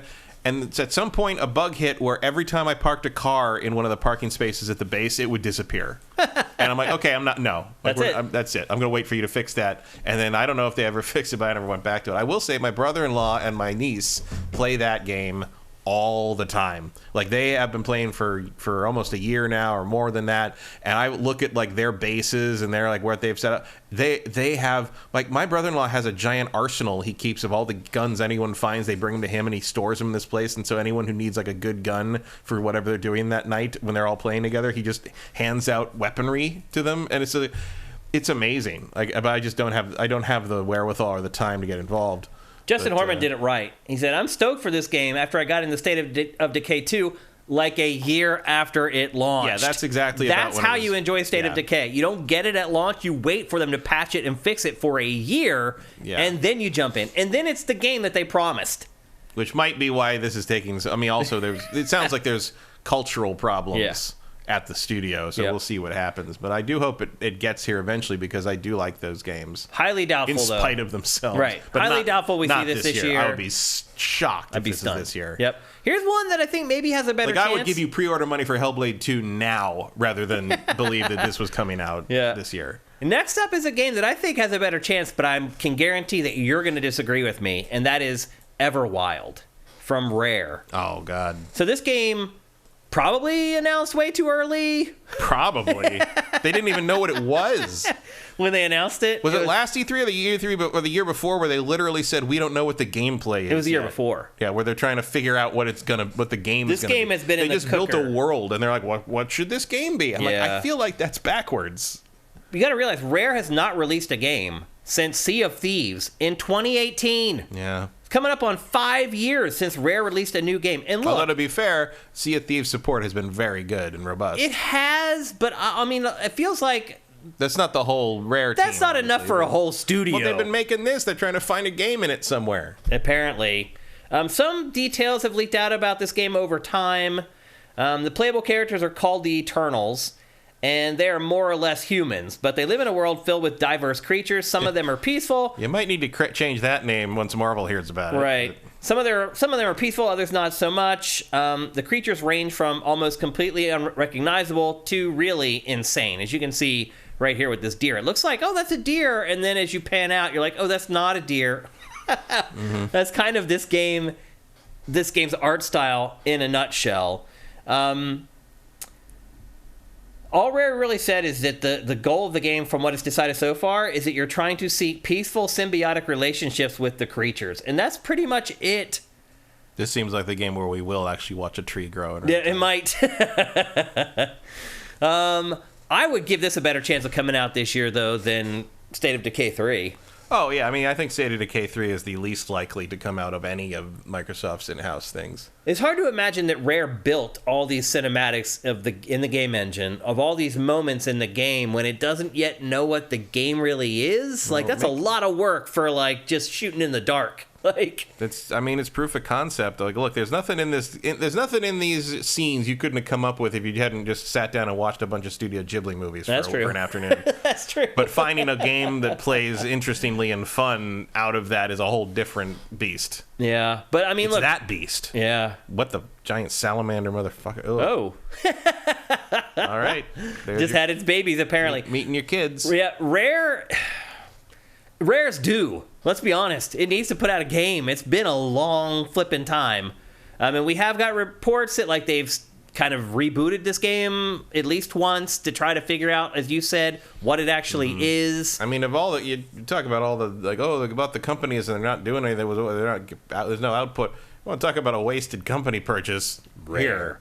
Like, I don't know if there's another developer purchase that has paid off less for another company than Microsoft buying Rare. Well, the funny part about it, though, is if you go back and look at that deal, and that was in, 2002, I think it was? Yeah, that sounds right. I think they bought it for, like, $250 million or something like that. I guess it didn't cost them that much, really. Yeah, so, I mean, in today's numbers, that's nothing. Back then, that was a pretty big deal, but not as big as it should have been. A lot of people were like, wait a minute, Nintendo got ripped off. They could have sold Rare for way more than that back then. Nintendo didn't seem to have any interest in them anymore. No, it doesn't.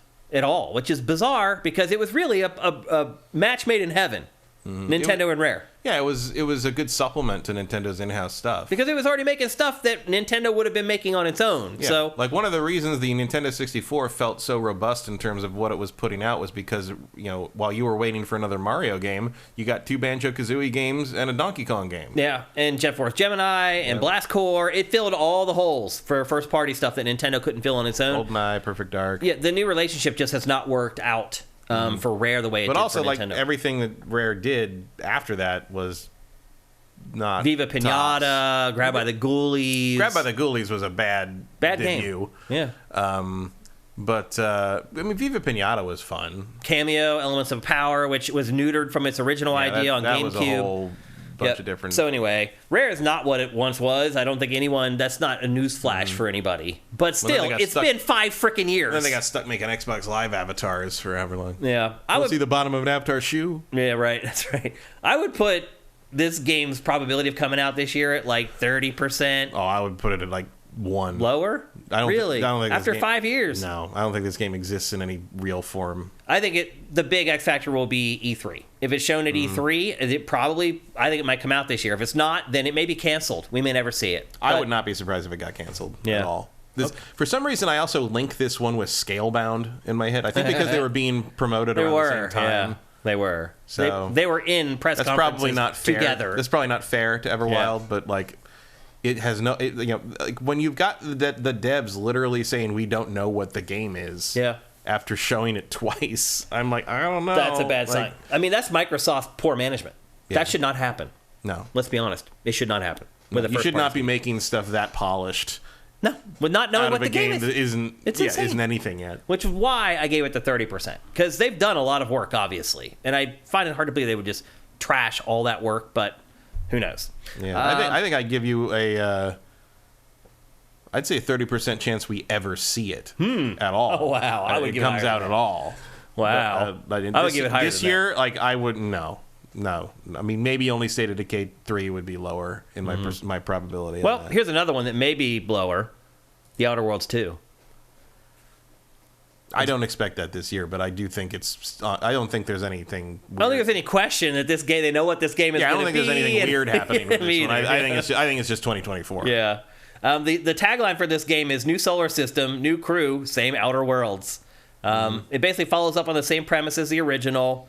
In the distant future, mega corporations have begun terraforming planets with the hopes of profiting from them. It's Fallout in space. And you stop it. Yeah. That's a good way to put it. Like I like the first one a lot. I did too. And the other thing I would say is that the first one was not bloated.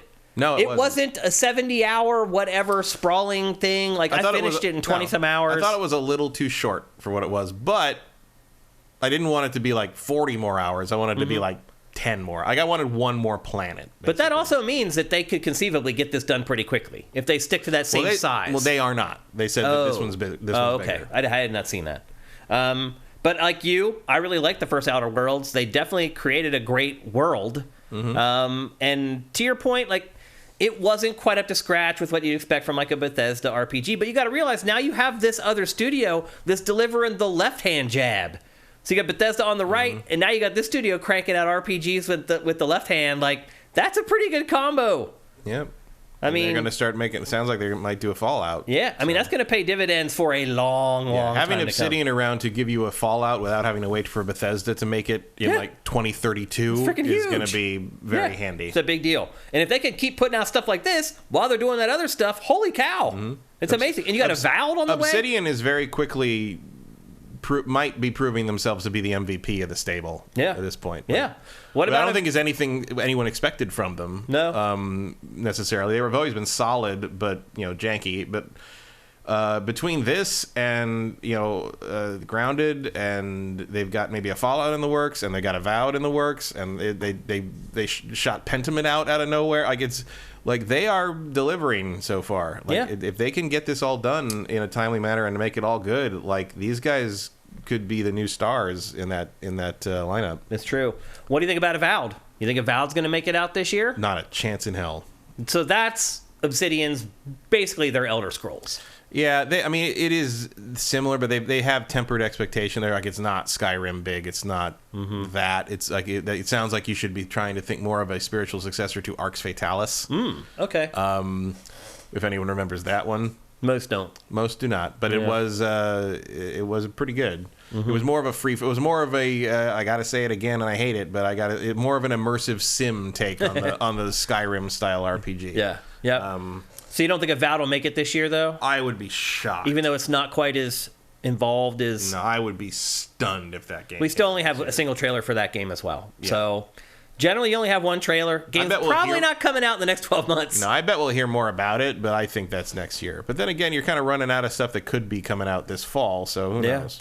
The final game, Perfect Dark reboot, coming from like 3 different studios at this point. On this one. It's what, the Initiative plus Crystal Dynamics and Microsoft's mothership. Yeah. So you have 3 basically entities working on the new Perfect Dark. You wouldn't think this would take this many heads together. It really together, shouldn't be that complicated. But the fact that they have kind of put all hands on deck, this game's being made here in LA, by the way, for the most part. The fact that Microsoft has put all hands on deck on this, do you think that means that it might actually come out in a decent amount of time, though? It might. It wouldn't super shock me if E3 came around and they actually were like, yeah, this is their big holiday game. Yeah. Because it feels like something that could have been done in time, and it feels like something you might want to really focus on, because clearly Halo didn't work, but you want some kind of big multiplayer shooter to sort of fill the gap. I wonder if this might be like a third-person shooter, though, Matt, and not a first-person shooter. Be. I know that might be sacrilege to Perfect Dark fans, but I would be fine with that. I think that's something Xbox needs, is third-person action games. Especially since Gears of War doesn't seem to be anything. Seems to be dying on the vine, yeah. I think it needs more of this. And I think with Joanna Dark being a character in her own right, it would be more fun to see her. Right, yeah. Absolutely. So I would not be surprised if it's a third-person action that would also game. Explain why you got Crystal Dynamics involved. Yeah, exactly. I wouldn't be surprised if this is basically a Tomb Raider game starring Joanna Dark. I mean, I would be very down for that. I would too. Me too. So we'll see how it goes, but I put 1% of this game coming out this year. Maybe. I think it's more likely than Everwild. Do you? Yeah. Huh. Yeah, because they at least know what this is. Yeah, and with 3 different groups working on it, I could see where you might say that. I'd put them maybe close together. Probably a better way to put it. And that's it for all the big Xbox games. Now, Xbox, I would argue, unlike PlayStation and Nintendo, does put an emphasis on smaller games. We saw it with Pentiment. We saw it with As Dusk Falls last year, which I thought was great. PlayStation does okay with that, I think. A little bit, but Stray is not your typical AAA release. I mean, that is no God of War Ragnarok, but they still pushed it pretty hard. I know that was not a Sony owned production necessarily, but it kind of was. Yeah. But they've done. I think Sony does okay with that. Better than Nintendo for sure. Yeah. But this year, Xbox has 3 kind of big indie games that it's going to actually publish under its own umbrella. The first up is Planet of Lana. Have you checked this game out? I forgot about it entirely until you ran this footage. But I remember seeing this. Yeah, it follows the story of a young girl on a mysterious and vibrant planet accompanied by a little black cat, just like Luna. Mm-hmm. Together they navigate puzzles, discover strange machines and creatures, and discover secrets that span across galaxies and centuries. It's developed by Wishful, and it launches in the spring on Xbox and PC. So kind of following in the vein of some of the smaller stuff that ID at Xbox. I don't think this came out of ID at Xbox, but again, Microsoft has a program just to kind of propagate these types of games, and it has paid off for it in the past. It looks like it's going to be the same case in 2023. And then there's another one called Replaced. This is like a cinematic platformer with retro-styled 16-bit looking visuals, but they're actually... It's kind of cool. All right, this one looks really good. Yeah, this game I think has some crazy martial arts combat and stuff. Yeah, right? You play as an AI that has been unwillingly transferred into a human's body. But you can see the 16-bit styled art. But they actually it looks like flashback. Yeah, they actually do a bunch of cool stuff with the aesthetic that you haven't seen in a lot of other indie or 16-bit games. This one. I don't have a release date for this, but I wouldn't be surprised if it's delayed. This game is to me, seems really, really ambitious. More so than most typical indie games, but I think the game's looking awesome and looking hot. Yeah, I want to say they put out another bit of footage of this a few months ago, and it was like a fight, and it looked really good. Mm-hmm. and it was like one of those things where I was like, what is this? And then I'm like, oh, it's that thing. Like, it catches your eye. It was very for sure. different from the trailer. You can kind of see it there. Yeah, it was very different from this into trailer, which seems a little more. But you see this fight here is similar to that. This game looks dope, man. This looks really good. Again, it's called Replaced. Don't forget it. Go on, sift it, and follow it. Just go to the game page, click the little gear next to its title, and click follow. And every piece of content for this game will pop to the top of your sift every time we publish something. And then finally, the last sort of indie game that Xbox is promoting for its platforms is The Last Case of Benedict Fox. It's a Lovecraftian Metroidvania with Southern Gothic influences, kind of a cross between crime story, horror, and fantasy. But this game also looks pretty hot. Yeah. As far as indies are concerned. So I like seeing that Xbox, despite all these studios that it's buying, still has its one foot kind of back in the indie world, making sure that some of these more original ideas come to fruition and are well executed. So there you go. That's the Xbox preview for 2023. Now, I will say this. That was a hell of a lot better than the preview we did for Xbox last year. Yeah. So slowly, this stuff, these studios, these acquisitions, these projects are slowly bubbling up to the surface where we can finally check them out and see them. Xbox could go so many different directions this year. It could be at the end of the year, we're handing the award for best platform to Xbox like you did for last year, actually. But I could now this year, if it comes through on all this stuff. Or it could be the most disappointing year ever where we're like, it's 3 years into this and we still aren't getting any games. It really could go either way. I mean, for me, hopefully, if it turns out well, you give me Starfield and I don't care about anything. Right. Like, everything else is just frosting at that point. But again, if you're someone who only owns an Xbox, it's a different story. Yeah, so. but if you only own an Xbox... You're playing a lot of indie games on Game Pass. A lot of indie games and a lot of third-party games. Yeah. You're really only missing Nintendo and Sony games. Mm-hmm. And if you really care about those, you are going to have bought them and not an Xbox. Yeah. Because there was no reason to buy an Xbox until this year. And if you specifically want exclusives, if you otherwise, like, why wouldn't you just have a PlayStation? I think Xbox should lower the price on Series X. I think it's about time, and I think before PlayStation. I think it's getting to be time for them to be talking about a mid-generation refresh, maybe. I don't think that's going to happen. But clearly they've built the brand to absorb that. Mm-hmm. Agreed. As, like the series, it was first. whatever. I mean, the series, the Xbox One X was the first kind of that came before PS4 Pro, right? The One X? I think it did. I got it after the PS4 Pro, but really? I thought Xbox was I got first it after, but I didn't get the X when it came out. I got it later because I didn't get the X until I had a 4K TV. Someone in chat maybe can fill us in. I got the PlayStation Pro when it came out because it ran things better, and I didn't use the Xbox One enough to care. Basically. I thought the One X came out before PS4 Pro. I don't remember. Could be it wrong. may have. I don't remember. But you're right. Pro was 2016 and X was 2017. Okay, so the X did come later. There you go. Okay. But you're right. The way that the nomenclature that they're using for their hardware, they've already kind of been lining up to do something like this. I just don't think... It's the law of diminishing returns. They would have to charge so much more. Because, look, the jump for PS4 Pro, obvious. 1080p to 4K. Huge jump. They're just not going to be able to do that with mid-cycle refreshes this time. No, but you're going to be getting better performance. Is what it is. Like you're not be able to brag about full 4K stuff, but you're going to be able to not run. Whatever. We'll see higher frame rates. We'll see how just smoother. Like I think that's what the thing is. Like I'm curious how long it'll take before, in particular, the Series X starts having some chugging problem. Because right now you generally do get better performance from the Series X than from the PS5 on third-party things. But we'll see how long that lasts. Yeah. I think a price drop is something that Xbox should seriously consider for this year for the Series X. If it could be $100 cheaper than PS5. Yeah, well, considering PlayStation 5 is having a price raise increase in other countries, and on top of that, you've got the PSVR 2. Like, you could very easily, if you cut the Xbox Series X down by about $100, you're going to look pretty good on the shelf next to Sony's is going to look to a lot of people like overpriced hardware. Especially now that the first party stuff starting to roll in a little bit for Xbox, you can make a better case for it. So I would not be surprised if we see a price drop for Series X, probably around the holidays. I guess like a little price drop, and then you do a bundle with Starfield that costs the same as like the previous price. We can do something. But I feel like Xbox needs to make some moves this year. We'll see if it actually does. But there you go. Yeah. That's 2023 for Xbox. Again, next week, we'll be back with third party. Get ready to buckle up for that one because there is a ton of huge third party games coming in 2023. All right, let's move on.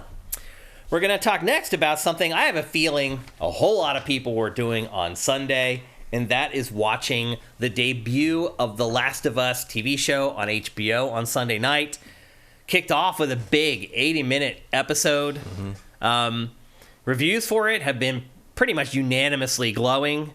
Now, I'll just say this right now. We cannot show B-roll of the show because HBO will flag the episode, and we won't be able to monetize the episode, so we can't show you actually any footage from the HBO show. Again, I've talked about this for years. I don't understand why they don't want us to promote their stuff, but for whatever reason, that's how it works. So we can't show you this. However, I do have B-roll of The Last of Us Part 1, which, let's be honest, now that I've watched this, it's based way more on the game than I thought it was going to be.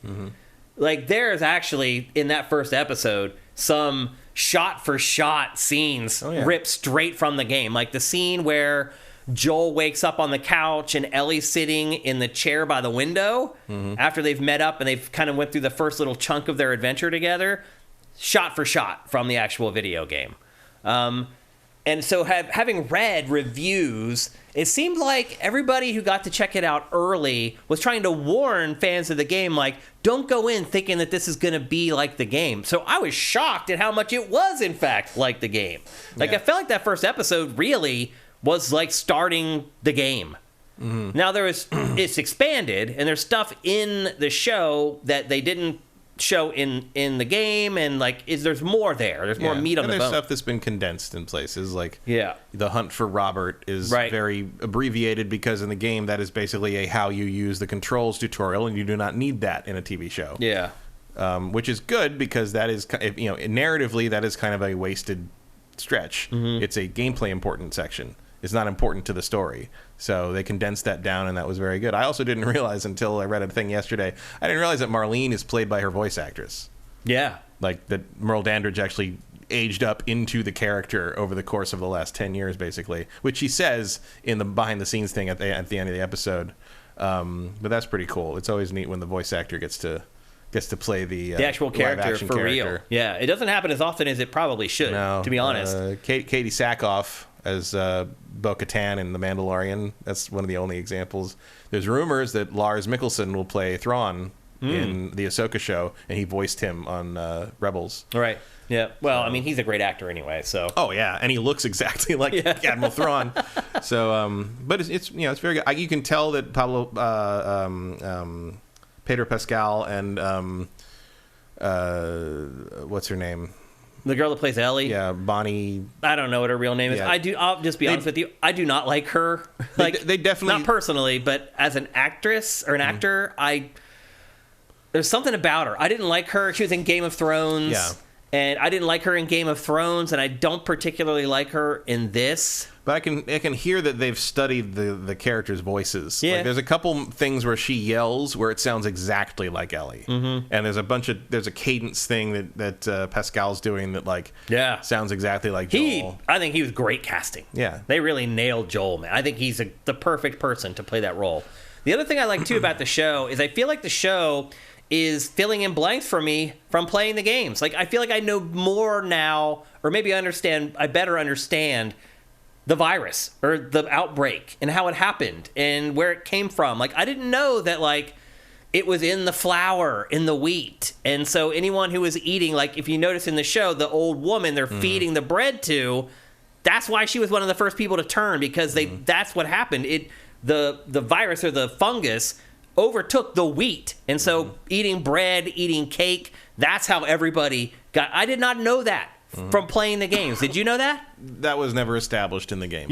So I feel like it's filling in stuff for me that is of value from having only played the games. And this is just the first episode. I can't imagine how that's going to happen in the future. So all these people that are saying, like, if you played the games, turn off your brain. No! I feel like it's the exact opposite. I feel like my brain was turned on watching this, having played the games beforehand. I mean, the opening with the talk show from the 60s, like, that's a chilling scene. It is. Like, it's more information than you ever get about the fungus in the games.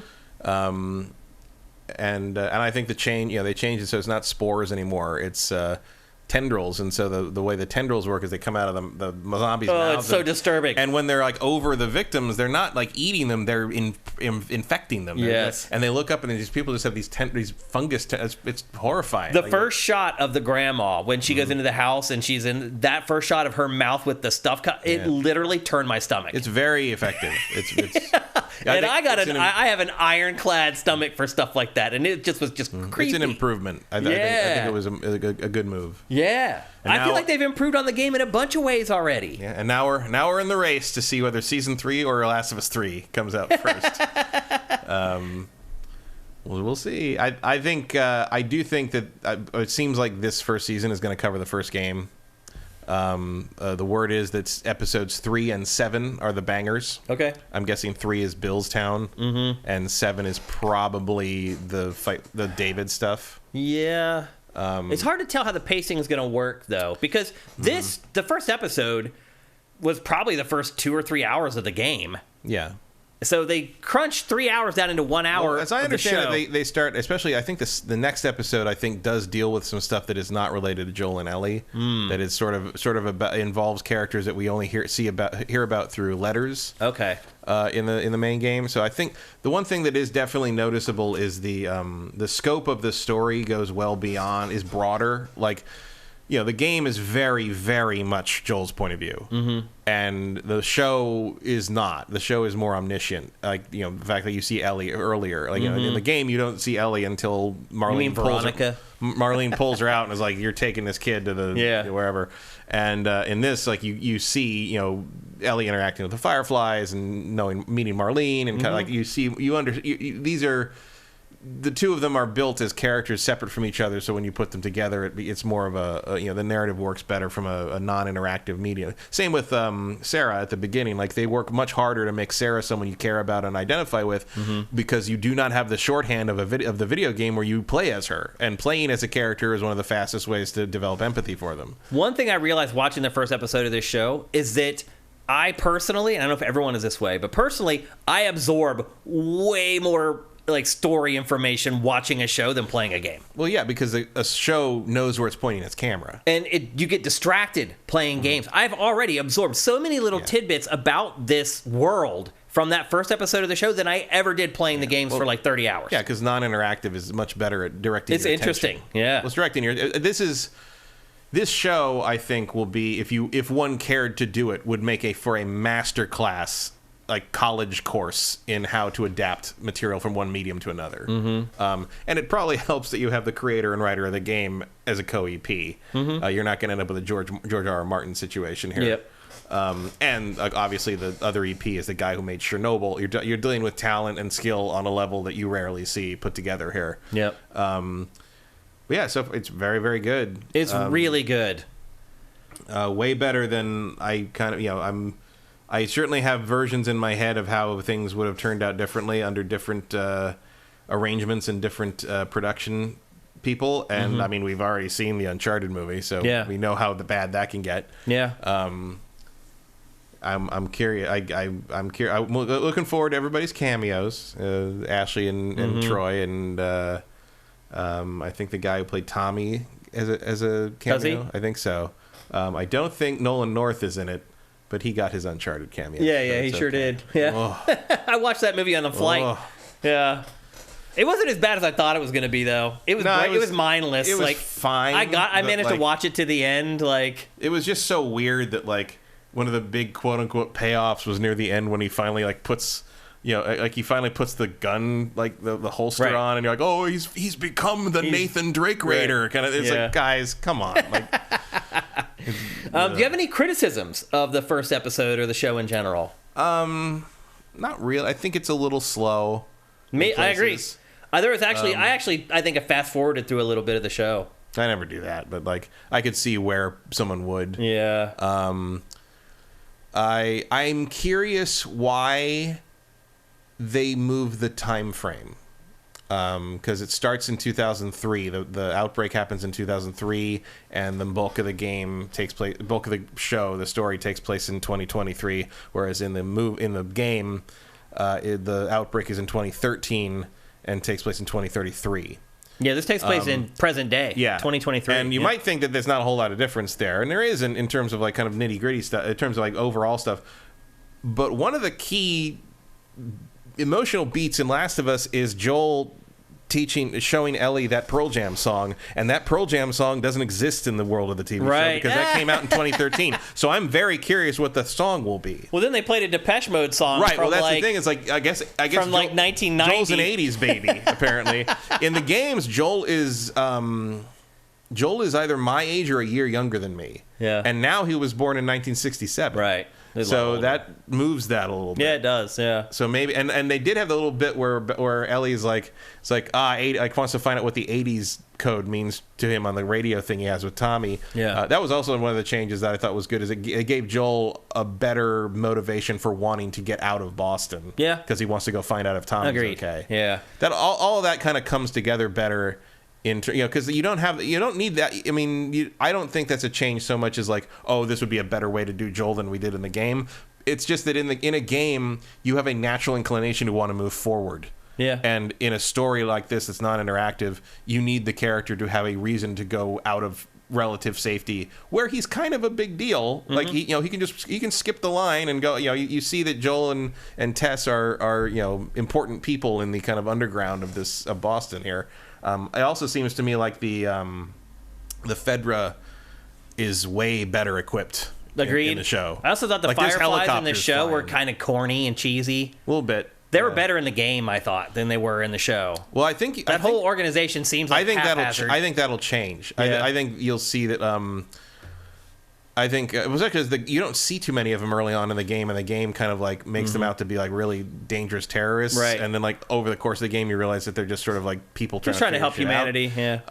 As best they think they can. Mm-hmm. In the show, I think they are playing them up more as the last hope.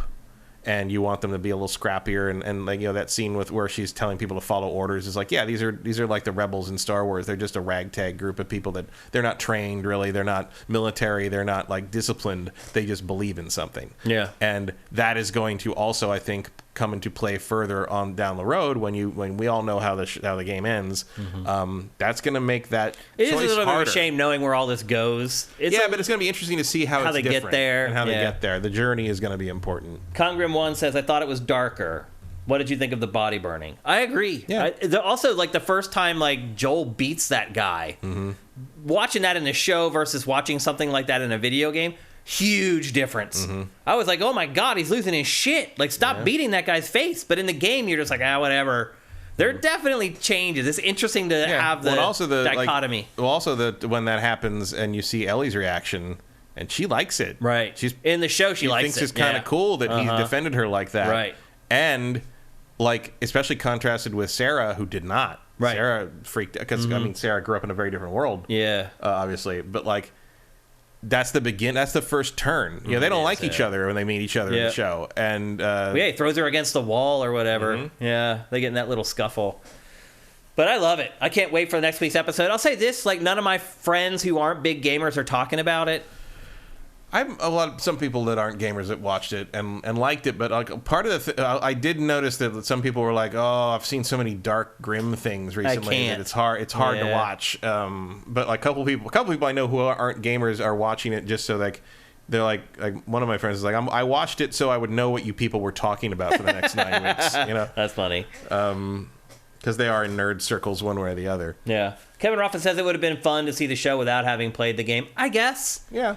Yeah. I think it works either way. And so far, I mean, we'll see how it goes. But the marketing has not caught my friends. So, like, I asked them on our text thread, my Philly text thread with all my old college friends. I'm like, hey, you guys watch The Last of Us? And they were like, what's that? And I was like, yeah, okay. Well, it isn't a very catchy title. Yeah. And the other thing I'll say, when I was up north for Christmas, my mom was asking about, like, isn't that this show coming up that's about Chernobyl? And or like something like that, like Ukraine or Chernobyl, and we're like, there was one. What are you talking? And they're like, oh, it was like, yeah, like people running around and everyone's all dirty and it's like in like the bad zone.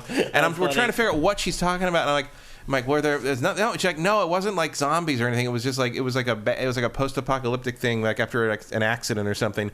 And finally, my sister just starts going through the list of things that could be. This is coming up, The Last of Us. And she's like, The Last of Us. That's what it was called. And we're like, Mom, there's fungus zombies. and my Chernobyl. And like I looked at and my sister was like, what are you talking about? And I'm like, well, to be fair, there's only like one shot of a fungus zombie, and Mom looks down at her knitting a lot. Right. You know. Yeah. And then I found I was like, oh, and it's this Chernobyl guy. So like they totally would have said in the preview like.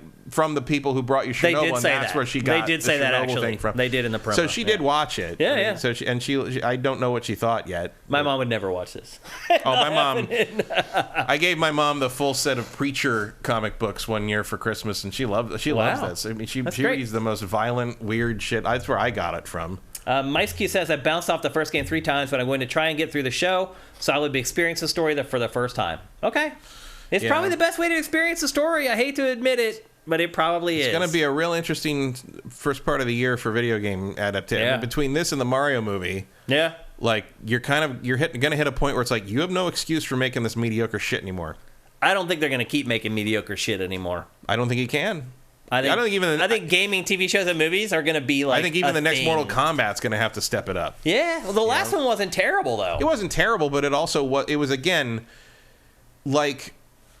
Last of Us and Mario, I think, are going to be sort of an MCU moment where, like, most other video game movies are not based on the video game stories. They are screenplays inspired by the video game. Set in the universe, yeah. Like, Uncharted isn't about the story of Uncharted. It's about some weird origin action movie that sort of takes place with the same characters in a way. Yep. And then, like, puts Sully in his mustache in the final shot and thinks that's just doing you a favor. Right. You know? Yeah. Like, if you want to do me a favor, you would not have cast Mark Wahlberg as him. But that was an odd casting, having watched the movie. But I'm thinking about stuff like Resident Evil and things where it's like we use elements of the games, but we just sort of, like, jettison the game's narrative. I think... These two games are going to... these two things are going to show... Like, first off, you've got Last of Us, which some people are like, oh, you're kind of cheating because, you know, The Last of Us is already a pretty cinematic game. So you're like, point. But then you're about to be followed up by what I think will be a monster hit in the form of the Mario Brothers movie. And the Mario Brothers games have no fucking story whatsoever. So you had to... I mean, there's lore, but you had to make something up out of whole cloth that looks very... I mean, that last trailer, you're getting Donkey Kong, you're getting Mario Kart, you're getting Luigi's Mansion, you're getting tons... Yeah. They mentioned the Super Mario Galaxy stuff. There's galaxies out there. Like, they're incorporating all this stuff, and you're like, the penguins are in it. You know, you're out of excuses for not considering the game source material. Yeah. And it's like what the MCU did, where it's like, yeah, like these comics have been around for decades.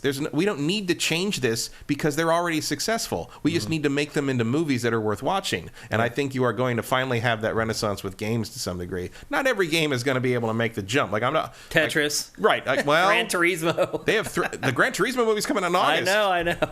And there's been they've threatened to make a Tetris movie for years now. Yeah. I just think that would be fun as a disaster movie, just blocks falling from the sky. From the sky. Just smashing people. That would be great. So anyway, there you go. That's The Last of Us. And of course, at the end, it turns out it's the Russians. Yeah. We may come back and discuss this again when they finish up the season. But for now, like if you don't have HBO Max, I guess that's what it's called now, get it. Like I think it's worth it for a month. Well, actually, it's 9 episodes, season 1? It'll be 9 episodes. Yeah, so you have to get it for 2 or... That extra episode means an extra month. It's funny how that works. But it's probably worth it. And if you can catch up on all the other HBO shows while you have it for a couple months or whatever. But just really high quality. The acting's great. The respect for the source material is great. I do expect it to stray more and get... Because eventually. For instance, you're going to do the first season, seems like it's going to be the first game. You do the second season as the second game. First off, structurally, adapting the second game to a non-interactive medium is going to be very hard. Yeah. Like that is going to be very interesting to see what they do there. Right. Second, we're going to find out what canon is, I guess. If you burn through 2 games worth of story, then you're like, okay, what about? Are you going to put the story of the end of this trilogy in the show before you put it in the game? Because that game's not till 2025, I would think. So then what I'm thinking is maybe they won't have that season ready for the show by then, though. Be close, though. What I think maybe you do some time on the show between that deals with the 5 years between the 2 games. the building of this right, of the settlement and stuff. Right. Yep, that's true. I can fill in the blanks. So anyway, there you go. That's The Last of Us on HBO. Highly recommended from the both of us. That could also be a time where you could flash to the Firefly stuff and start building empathy for Abby there. Oh, right. And Make it slowly even more... slowly reveal what she's planning to do. Right. And then you get more of, you don't have the shock of Last of Us 2, but It's you have the inevitable tragedy, trains heading for each other. It says the lower third says for the next topic, the long burn.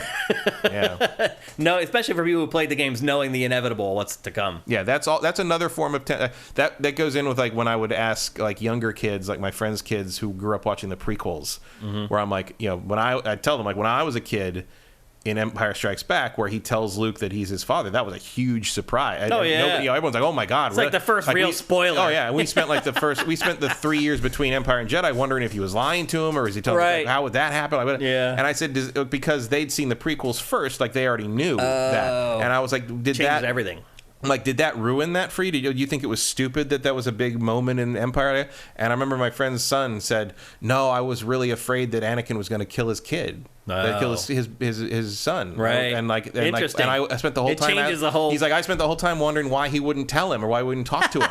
Interesting. And then when he finally did, it was like a big release. And then you're like, oh my God, now Luke knows the truth, but it's horrible to him because he doesn't like... Right. But it was a whole different kind of tension. It does, yeah. And it was a good reminder to me that dramatic tension can come from a bunch of different places and you can't let yourself get locked in to what creates it for a specific situation. Yep. And I think Neil Druckmann is smart enough to know that too. Speaking of Neil Druckmann, our next topic is about Neil Druckmann. Flows very nicely from the last discussion on The Last of Us.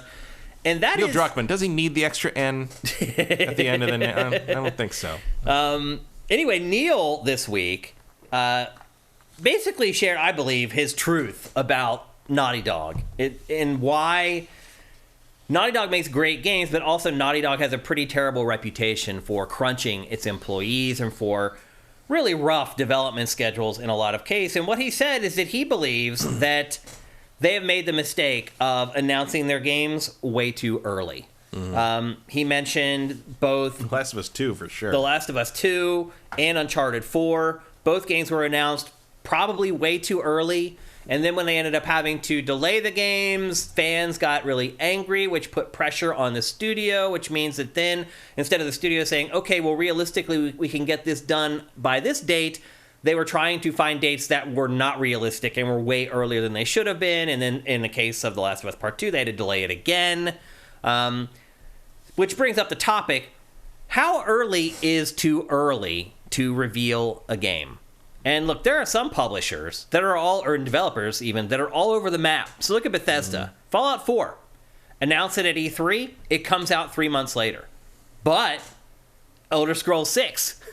It announces Elder Scrolls 6, and here we are years and years later, we're not even sniffing the Elder Scrolls 6 yet. I maintain I maintain the Elder Scrolls and Starfield announcement was forced hand. I think they realized that 76 was going to be such a disaster, they needed to give everybody something to look forward to.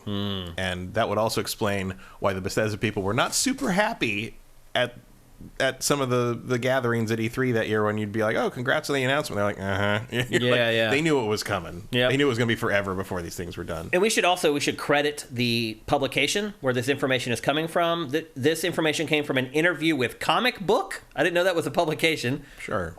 Where Neil Druckmann did an interview with this publication I've never actually heard of. And we can go down. There's a long list of games that were announced way too early. Zelda. I think the poster child for it is Duke Nukem Forever. Well, yeah. Like, that game was in development for, 11 years? It's not the king anymore, though. Yeah. Beyond Good and Evil 2. Did it eclipse it now? Beyond Good and Evil 2 was shown for the first time, I think, in 2006. 2006 or 2008. That sounds about right. Yeah. Like, you're creeping up on 15 years with that thing now. Yeah. Yeah, and this was 11. And I realize that that's what they're working on right now, and they had once again announced that they are working on it, like, yesterday. Yeah. But, like, I'm sure whatever that is not, that game must have gone through 4 iterations by now, at least. But, like, that game has been on their little schedule thing somewhere since 2008. That's longer than Duke Nukem Forever. What do you think is the ideal amount of time? A year or less. A year or less? Yeah. I'd agree with that. I think it's even less. I think it's less than a year. I think it's fine to give like a little bit like, hey, this is coming. Like, even if you want to show a logo or a teaser, a CG teaser trailer or something, boom, there it is. And then like 6 months later, be like, here's a full gameplay trailer. This is coming out in like 3 to 6 months from now. And then you release it, and good. That's a good cycle. I think that's a solid cycle. Because the first 6 months of that are just for the hardcore audience to build hype and be excited about it. You can absolutely do the Fallout 4 thing if you want, especially if you have an established name like Fallout. Like, one of the reasons Fallout 4 worked in that regard was because everybody knew Fallout already, and all you had to do was saying, here's another Fallout, and here you go. Like, great, done. Like, maybe you want a little more run-up for something that's a little more new or more esoteric. But, like, in general, I think I don't see a situation in which having more than a year is beneficial in any tangible way. I think it might help. So, let's say you're starting a new generation, the PS5, the Xbox Series X, and you want to know roughly what games you can expect to be playing on that platform across its 5-year or 6-year, whatever life cycle that you're going to have it. I think the information then can be helpful, but it can also come back to bite you in the end. Because if you're promising, hey, this game is going to come out soon for this platform, and 3 years later you're sitting there and you're still waiting for it. I mean, which let's be honest, we're kind of getting there with some of the Xbox Series stuff. Yeah, well, that's always been the case. I mean, there's stuff that were screenshots of in the original Genesis ads that never came out on the Genesis. The back of the GameCube box had that Donkey Kong racing game on it. Oh, yeah. And it never came out. That's right. It literally never released. And it was on the back of the GameCube box. And it never released. That's game development. It is. I mean, that's how it works sometimes. I mean, that does seem to be one of the big exceptions to the rule there, even if with companies that do have some kind of time limit rule on that, is like when you're trying to sell that new hardware, you want people to think there's a whole deluge of cool shit coming. Yeah. And how do you, that's again, like, how do you walk that line? Kingdom Hearts 3, another game that was announced way too early.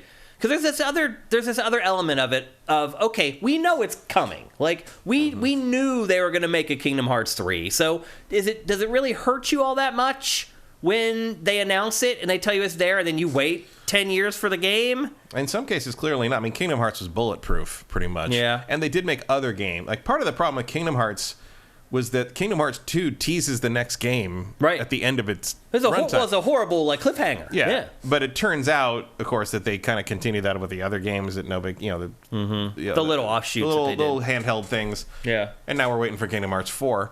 But obviously it didn't hurt the sales of Kingdom Hearts 3 in the end, even though the people that if you started playing those games when you were 12, when the first one came out, I think you were 30 by the time Kingdom Hearts 3 came out.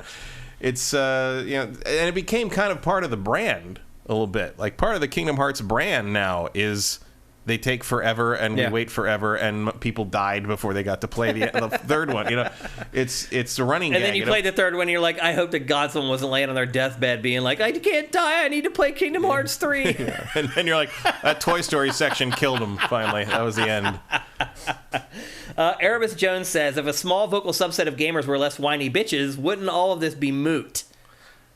True. I don't know about that. Like, I'm not a whiny bitch, but I still get pissed off if a game has been announced and it's 5 or 6 years later and I haven't played it yet. I mean, I don't, but it starts to become absurd after a while. I just don't think about it. I got other stuff to play and other stuff to do, and if it takes that long, it takes that long. Like, whatever. Like, it's not like I'm not going to play it when it finally shows up, Beyond Good and Evil 2. Like, whatever. Like, well, I would also argue, too, that as time goes on, I start to lose faith in the project.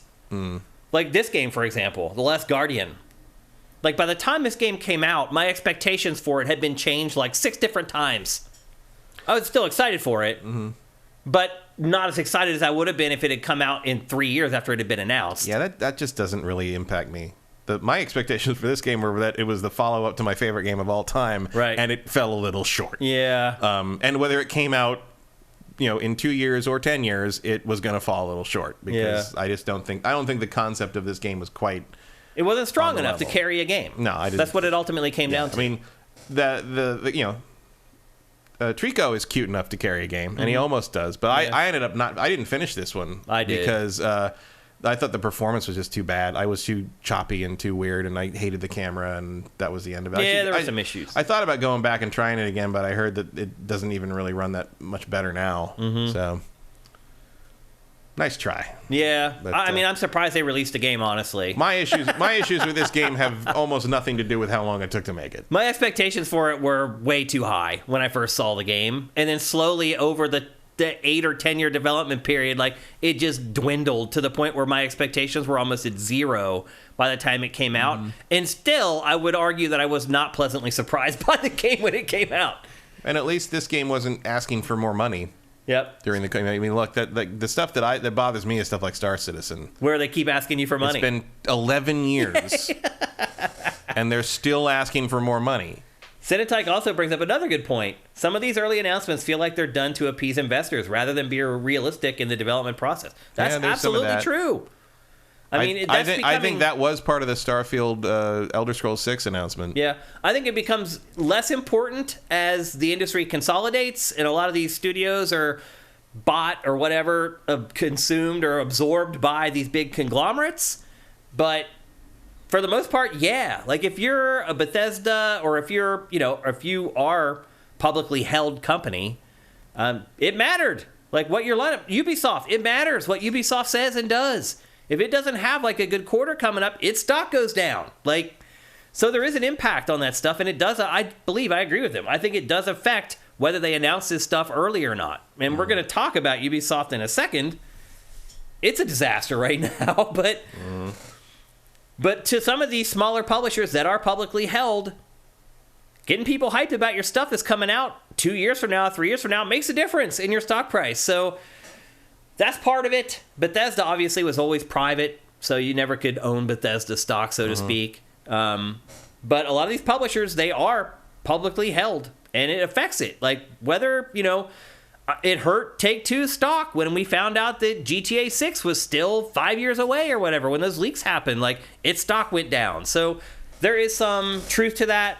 There is an element of that these companies are, like, trying to make sure that, their stock doesn't totally hit rock bottom and, lose pretty much all the value of their company just based on a couple missed release dates or, whatever. So there's a lot of elements that go into when you release or when you announce a game, and knowing when the game may or may not come out. For companies like Nintendo, I don't think it's all that important. But for the smaller third-party publishers, I think that it is pretty important. Cyberpunk 2077. This game was announced and didn't come out for, 9 years after that initial teaser trailer was put out? When did it come out? 2020? Yeah. 8 years, yeah. Yeah. That's a long time. That was first shown, or first announced they were doing it in 2012. Now, this is a case where I feel like the hype for this just grew and grew over time because of The Witcher. Yeah. Because people were like, oh my god, The Witcher 3 is one of the best RPGs ever made. So here's their next one. So why wouldn't we expect So why wouldn't this one be at least as good, if not better, in this new, different setting? Yeah. So it can burn both ways. Like, it's really interesting, like, to think about the perceptions, and as you've said a lot of times, like, we assume often that everybody knows what we do and everybody follows the news like we do. Most people don't. Most people hadn't heard of Cyberpunk 2077 until that E3 demo that everybody lost their minds over. That's when most people heard about it for the first time. Or most people heard about it for the first time when those giant ugly yellow buses started driving around that, or when they saw a TV commercial for it. Yeah. That's it. So I feel like don't make me tell the Force Awakens story again. Yeah, exactly. A woman found out they were making a new Star Wars movie at Thanksgiving before it came out, while she'd been in a room with us for 4 months. Yeah. Every Sunday we talked about the Force Awakens, and you just tuned us out. Which, great. I know you probably need to do that when you're around me sometimes, but it's most people find out about these things like a few weeks ahead of time. At Halloween this past year, we were talking about movies at a Halloween party I was at, and I mentioned the new Black Panther movie, and some woman was like, "Are they making a new Black Panther?" I'm like, "It comes out in 10 days," and she's like, "Oh my god!" Like, it made her year. Like, she had no idea. Yeah. And, I mean, look, a lot of people have kids and like people careers. got lives. Like, they don't have time to follow this stuff, so that's why you got to subscribe to Sifted. We'll break it down for you. You listen to 3 hours a week, everything. Or just invite me to your Halloween party. Right. I'll tell you all the movie news. Yep. So I think what the conclusion we've come to here, Matt, is that there's no right time really to announce a game, is there? Not really. It really is like based upon your situation, what's going on at your company, who you're trying to target. I mean, I as your certainly customers. I like it when I find out a game exists and then I get to play it in less than a year. Like, that's my favorite part. Ideally, I think that's what we would But also, want. I don't care that much. You know, There's always something else like, coming. did it bother me that much that Cyberpunk took that long? Not really. Like, am I upset that Cyberpunk was the way it was, that I didn't really like it because it took 8 years? No, I'm upset because it's not very good. It just is like, what it is, yeah. Like, that could have come out the same. If it came out 2 years after the announcement and it was like that, I still would have. You still would have felt the upset, same way. Yeah, it doesn't really bother me. Yep. But yeah, You know, Druckmann's perspective, I understand it though. Oh yeah. Well, especially because you know, when you're trying to make something like that and you're getting more and more pressure on things, and But then they go and they announce the multiplayer Last of Us game, and I mean, I think he does have a point, especially in terms of what happened there, where you know they put that teaser up where she plays the guitar, and I mean, and we played that on GameFace like a million times. Well, when that first came up, you were like, oh, you mean like you think next year? I'm like, I think that game's like 4 or 5 years out. Yeah. And you thought I was nuts, but it was like there's no evidence that they even started yet, really. Mm-hmm. And sure enough, it was 4 years later, and that is a long time. You know, It's a long time for promotion to keep the promotion going. But it's also, I mean, part of that I think is like if you just throw up a logo, not so much, but that teaser really looked far along, you know, and I know it's a totally different beast. It's a CG trailer. It's a with mocap and stuff, but it's a separate thing. It has nothing to do with how finished the game is at all. But it gives you the impression that things are further along than they are, and you're going to get reactions that way. And I think they did. Yeah. Obviously, it didn't damage anything. You know, people still bought the game. It was still a huge hit. Maybe the studio should just listen less to fans. I hate to say it, because fans don't want to hear that. I think certainly in this day and age, listening to fans is one of the dumbest things you can do. I'd agree with that. So sorry, folks. It always has been, but these days even more so, because the loudest fans are the dumbest ones. So it tends to be that way. I'm in a bunch of Star Wars groups on Facebook. Trust me. You don't want any of these people being heard. Yep. And to their credit, the people running Star Wars know better than to listen to these people. So. Yeah, yep. So anyway, there you go. Trying to figure out when the best time is to announce a game. Next up, as I teased a minute ago, we're going to talk about Ubisoft briefly. Ubisoft, Matt, is in a free fall right now. It really has like no games to release for people to buy. Nope. Skull and Bones, a game that we thought was canceled.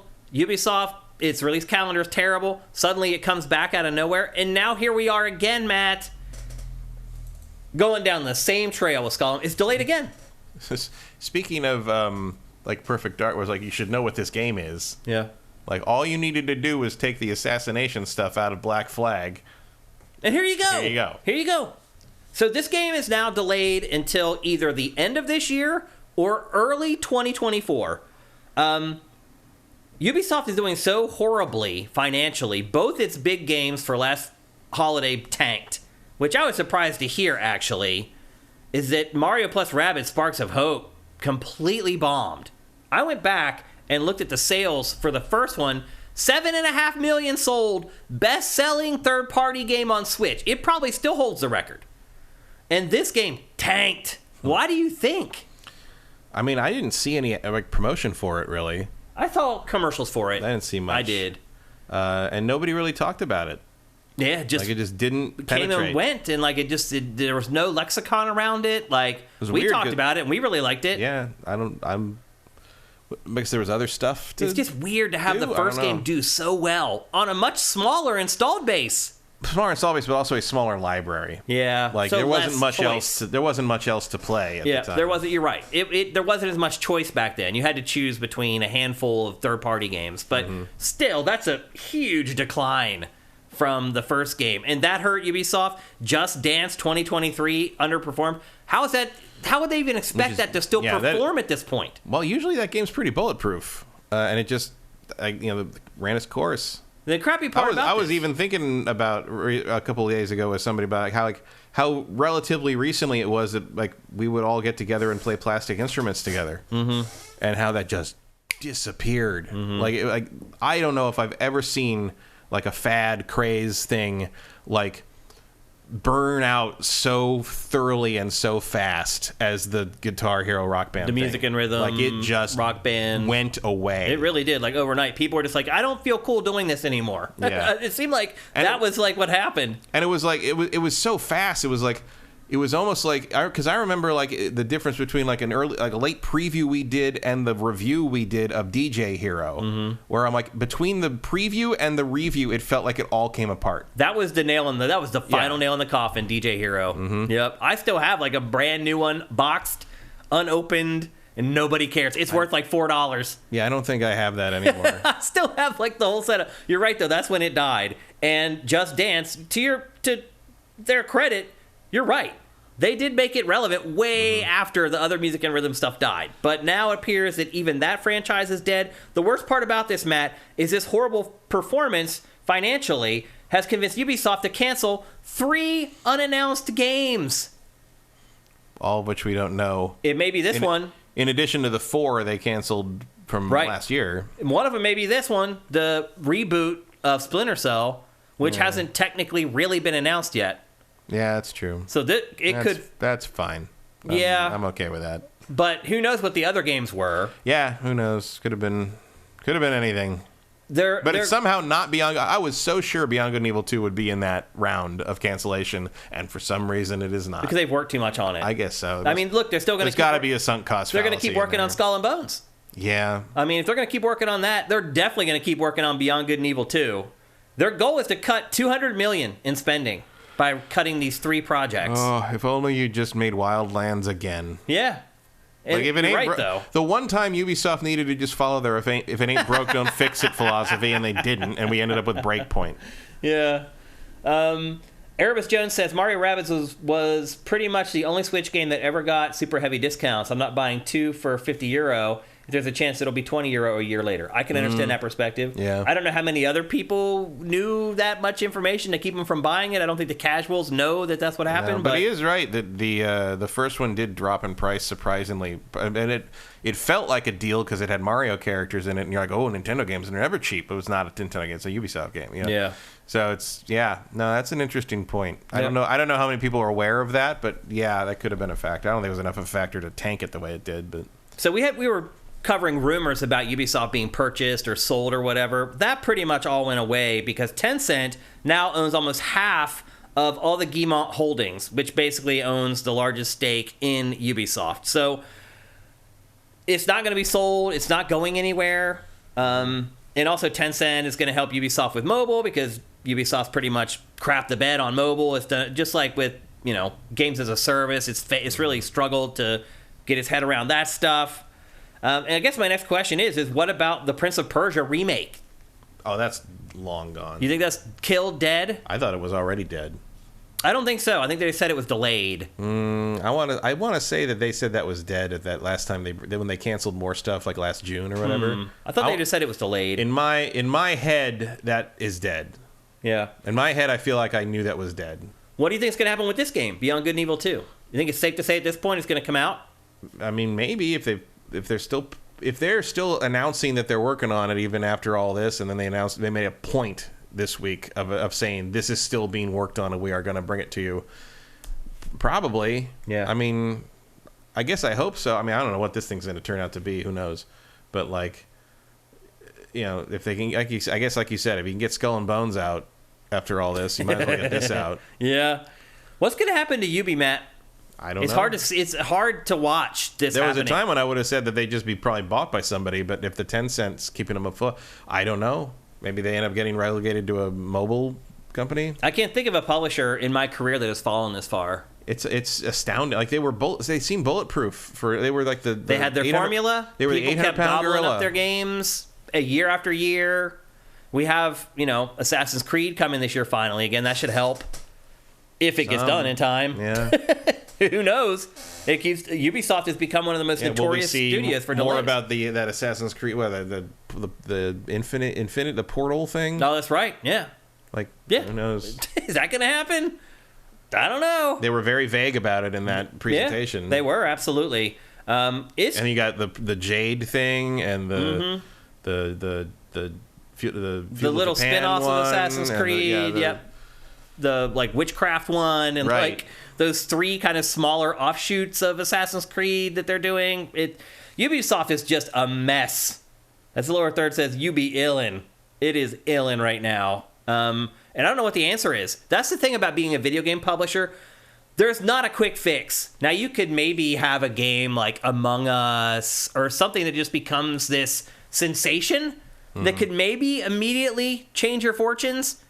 But I have zero faith that Ubisoft is going to launch something like that or come up with something like that. That's just not what it's good at. So it's good that Tencent is there because I don't want all these properties and these franchises to go away.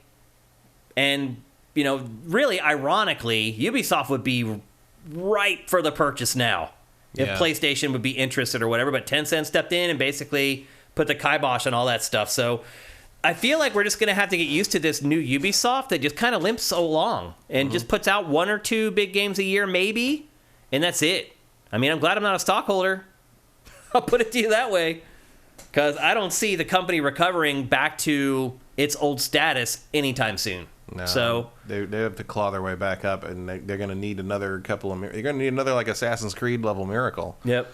Which is not going to be Assassin's Creed, which has been for them once every 20 years. Yeah. So chances of that happening are slim to none. Yeah, see in 2017, basically. Yeah. I mean, there's once upon a time where a lot of people like Sifters, would say that Ubisoft was their favorite publisher. Mm-hmm. And I think it'd be hard to find somebody who would say that now in 2023. Because what do you even base it on?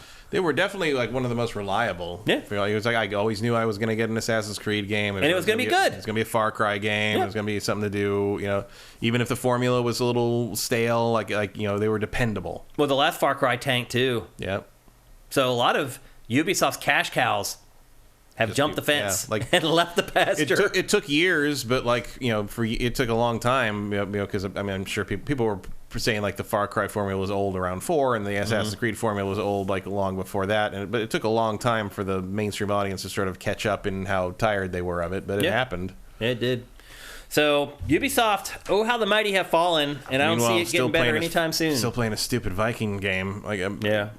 It's funny. They were caught between two different things. You're caught between constantly putting out the same thing over and over again, and now you didn't put enough out to replace the old Assassin's Creed Valhalla, and then Watch Dogs Legion was just a misfire. Yeah. A good idea, a valid attempt, but and a quality game. Yeah, didn't turn out too well. It just didn't resonate with the mass audience. It just didn't. So for whatever reason. So anyway, there you go. That's Ubisoft in danger. I think we just need to reset expectations for the publisher at this point. You just really can't look at Ubisoft as one of the big boys anymore. So it's a shame, but they have to do some restructuring and make some changes. You're right. No one's invincible. Yeah. Really, in this industry. Ubisoft used to be held up as the unbeatable giant who was going to ruin the industry with all their microtransactions. Right. There was no way to fight this monolith. That was Sterling's whole thing for years, and now it's now look how sad it really is. It's crazy. Yep. Okay, we did have another topic, but we're going to have to cut it off there because we've already run over a little bit overtime for GameFace 230 or 326. So we're going to go straight to Name That Game.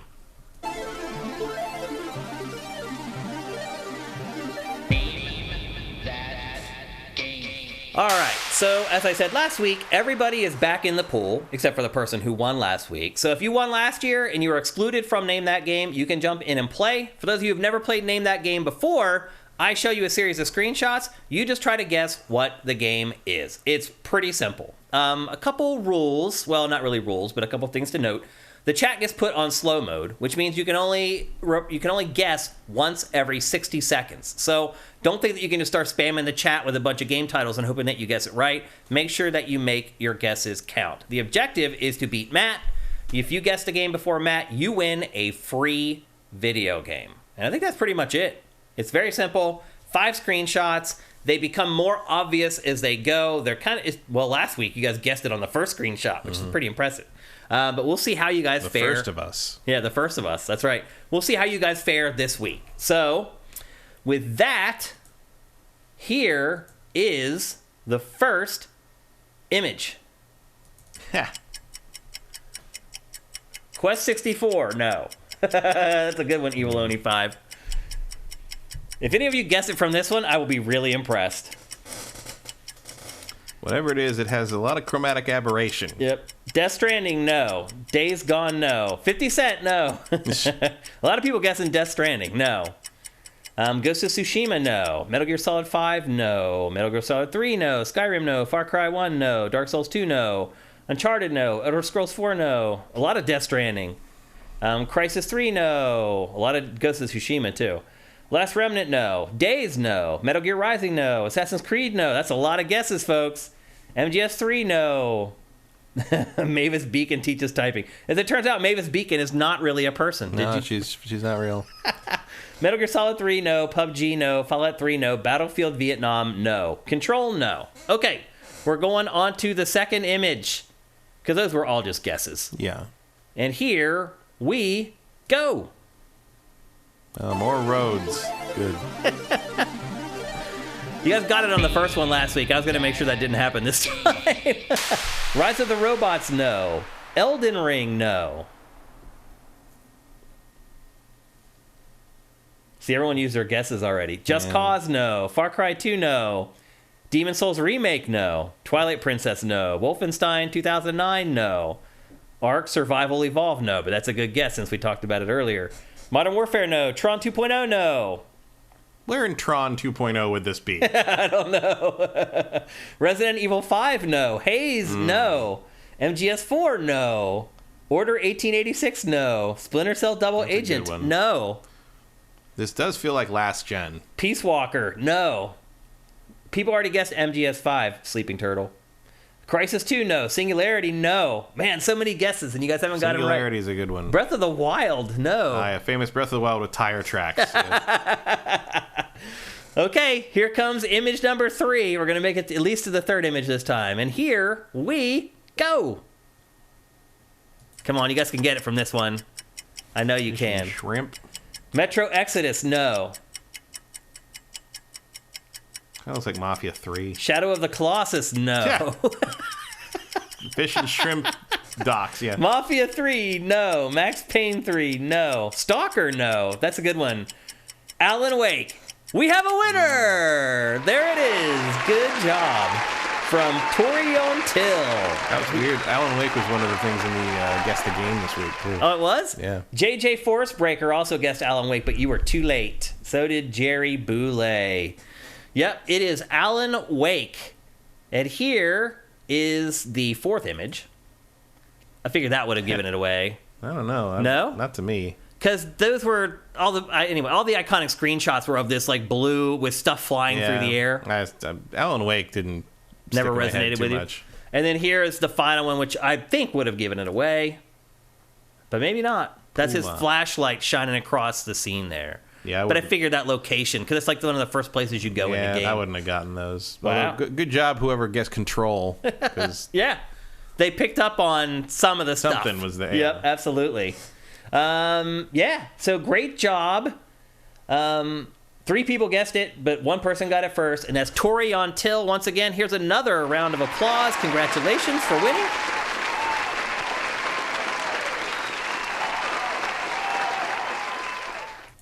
And Torion Till, to get your free game, you can DM me here on Twitch. You can DM me on Twitter at Dinfire. You can DM Sifted on Twitter at Sifted Games. You can DM me at Sifted.net, where I'm at Shane. Whatever you want to do to get at us, just let us know, and we will get you the code for your free video game. Congratulations once again. We'll be back next week to do it all over again. And with that, I think that's it for GameFace 326. I know you guys are like, wait, it's ending early. Some of you guys may have joined in the middle of the show. The reason we're cutting it off a little bit early today is because we are about to do the Sifted Video Game Fantasy League Draft.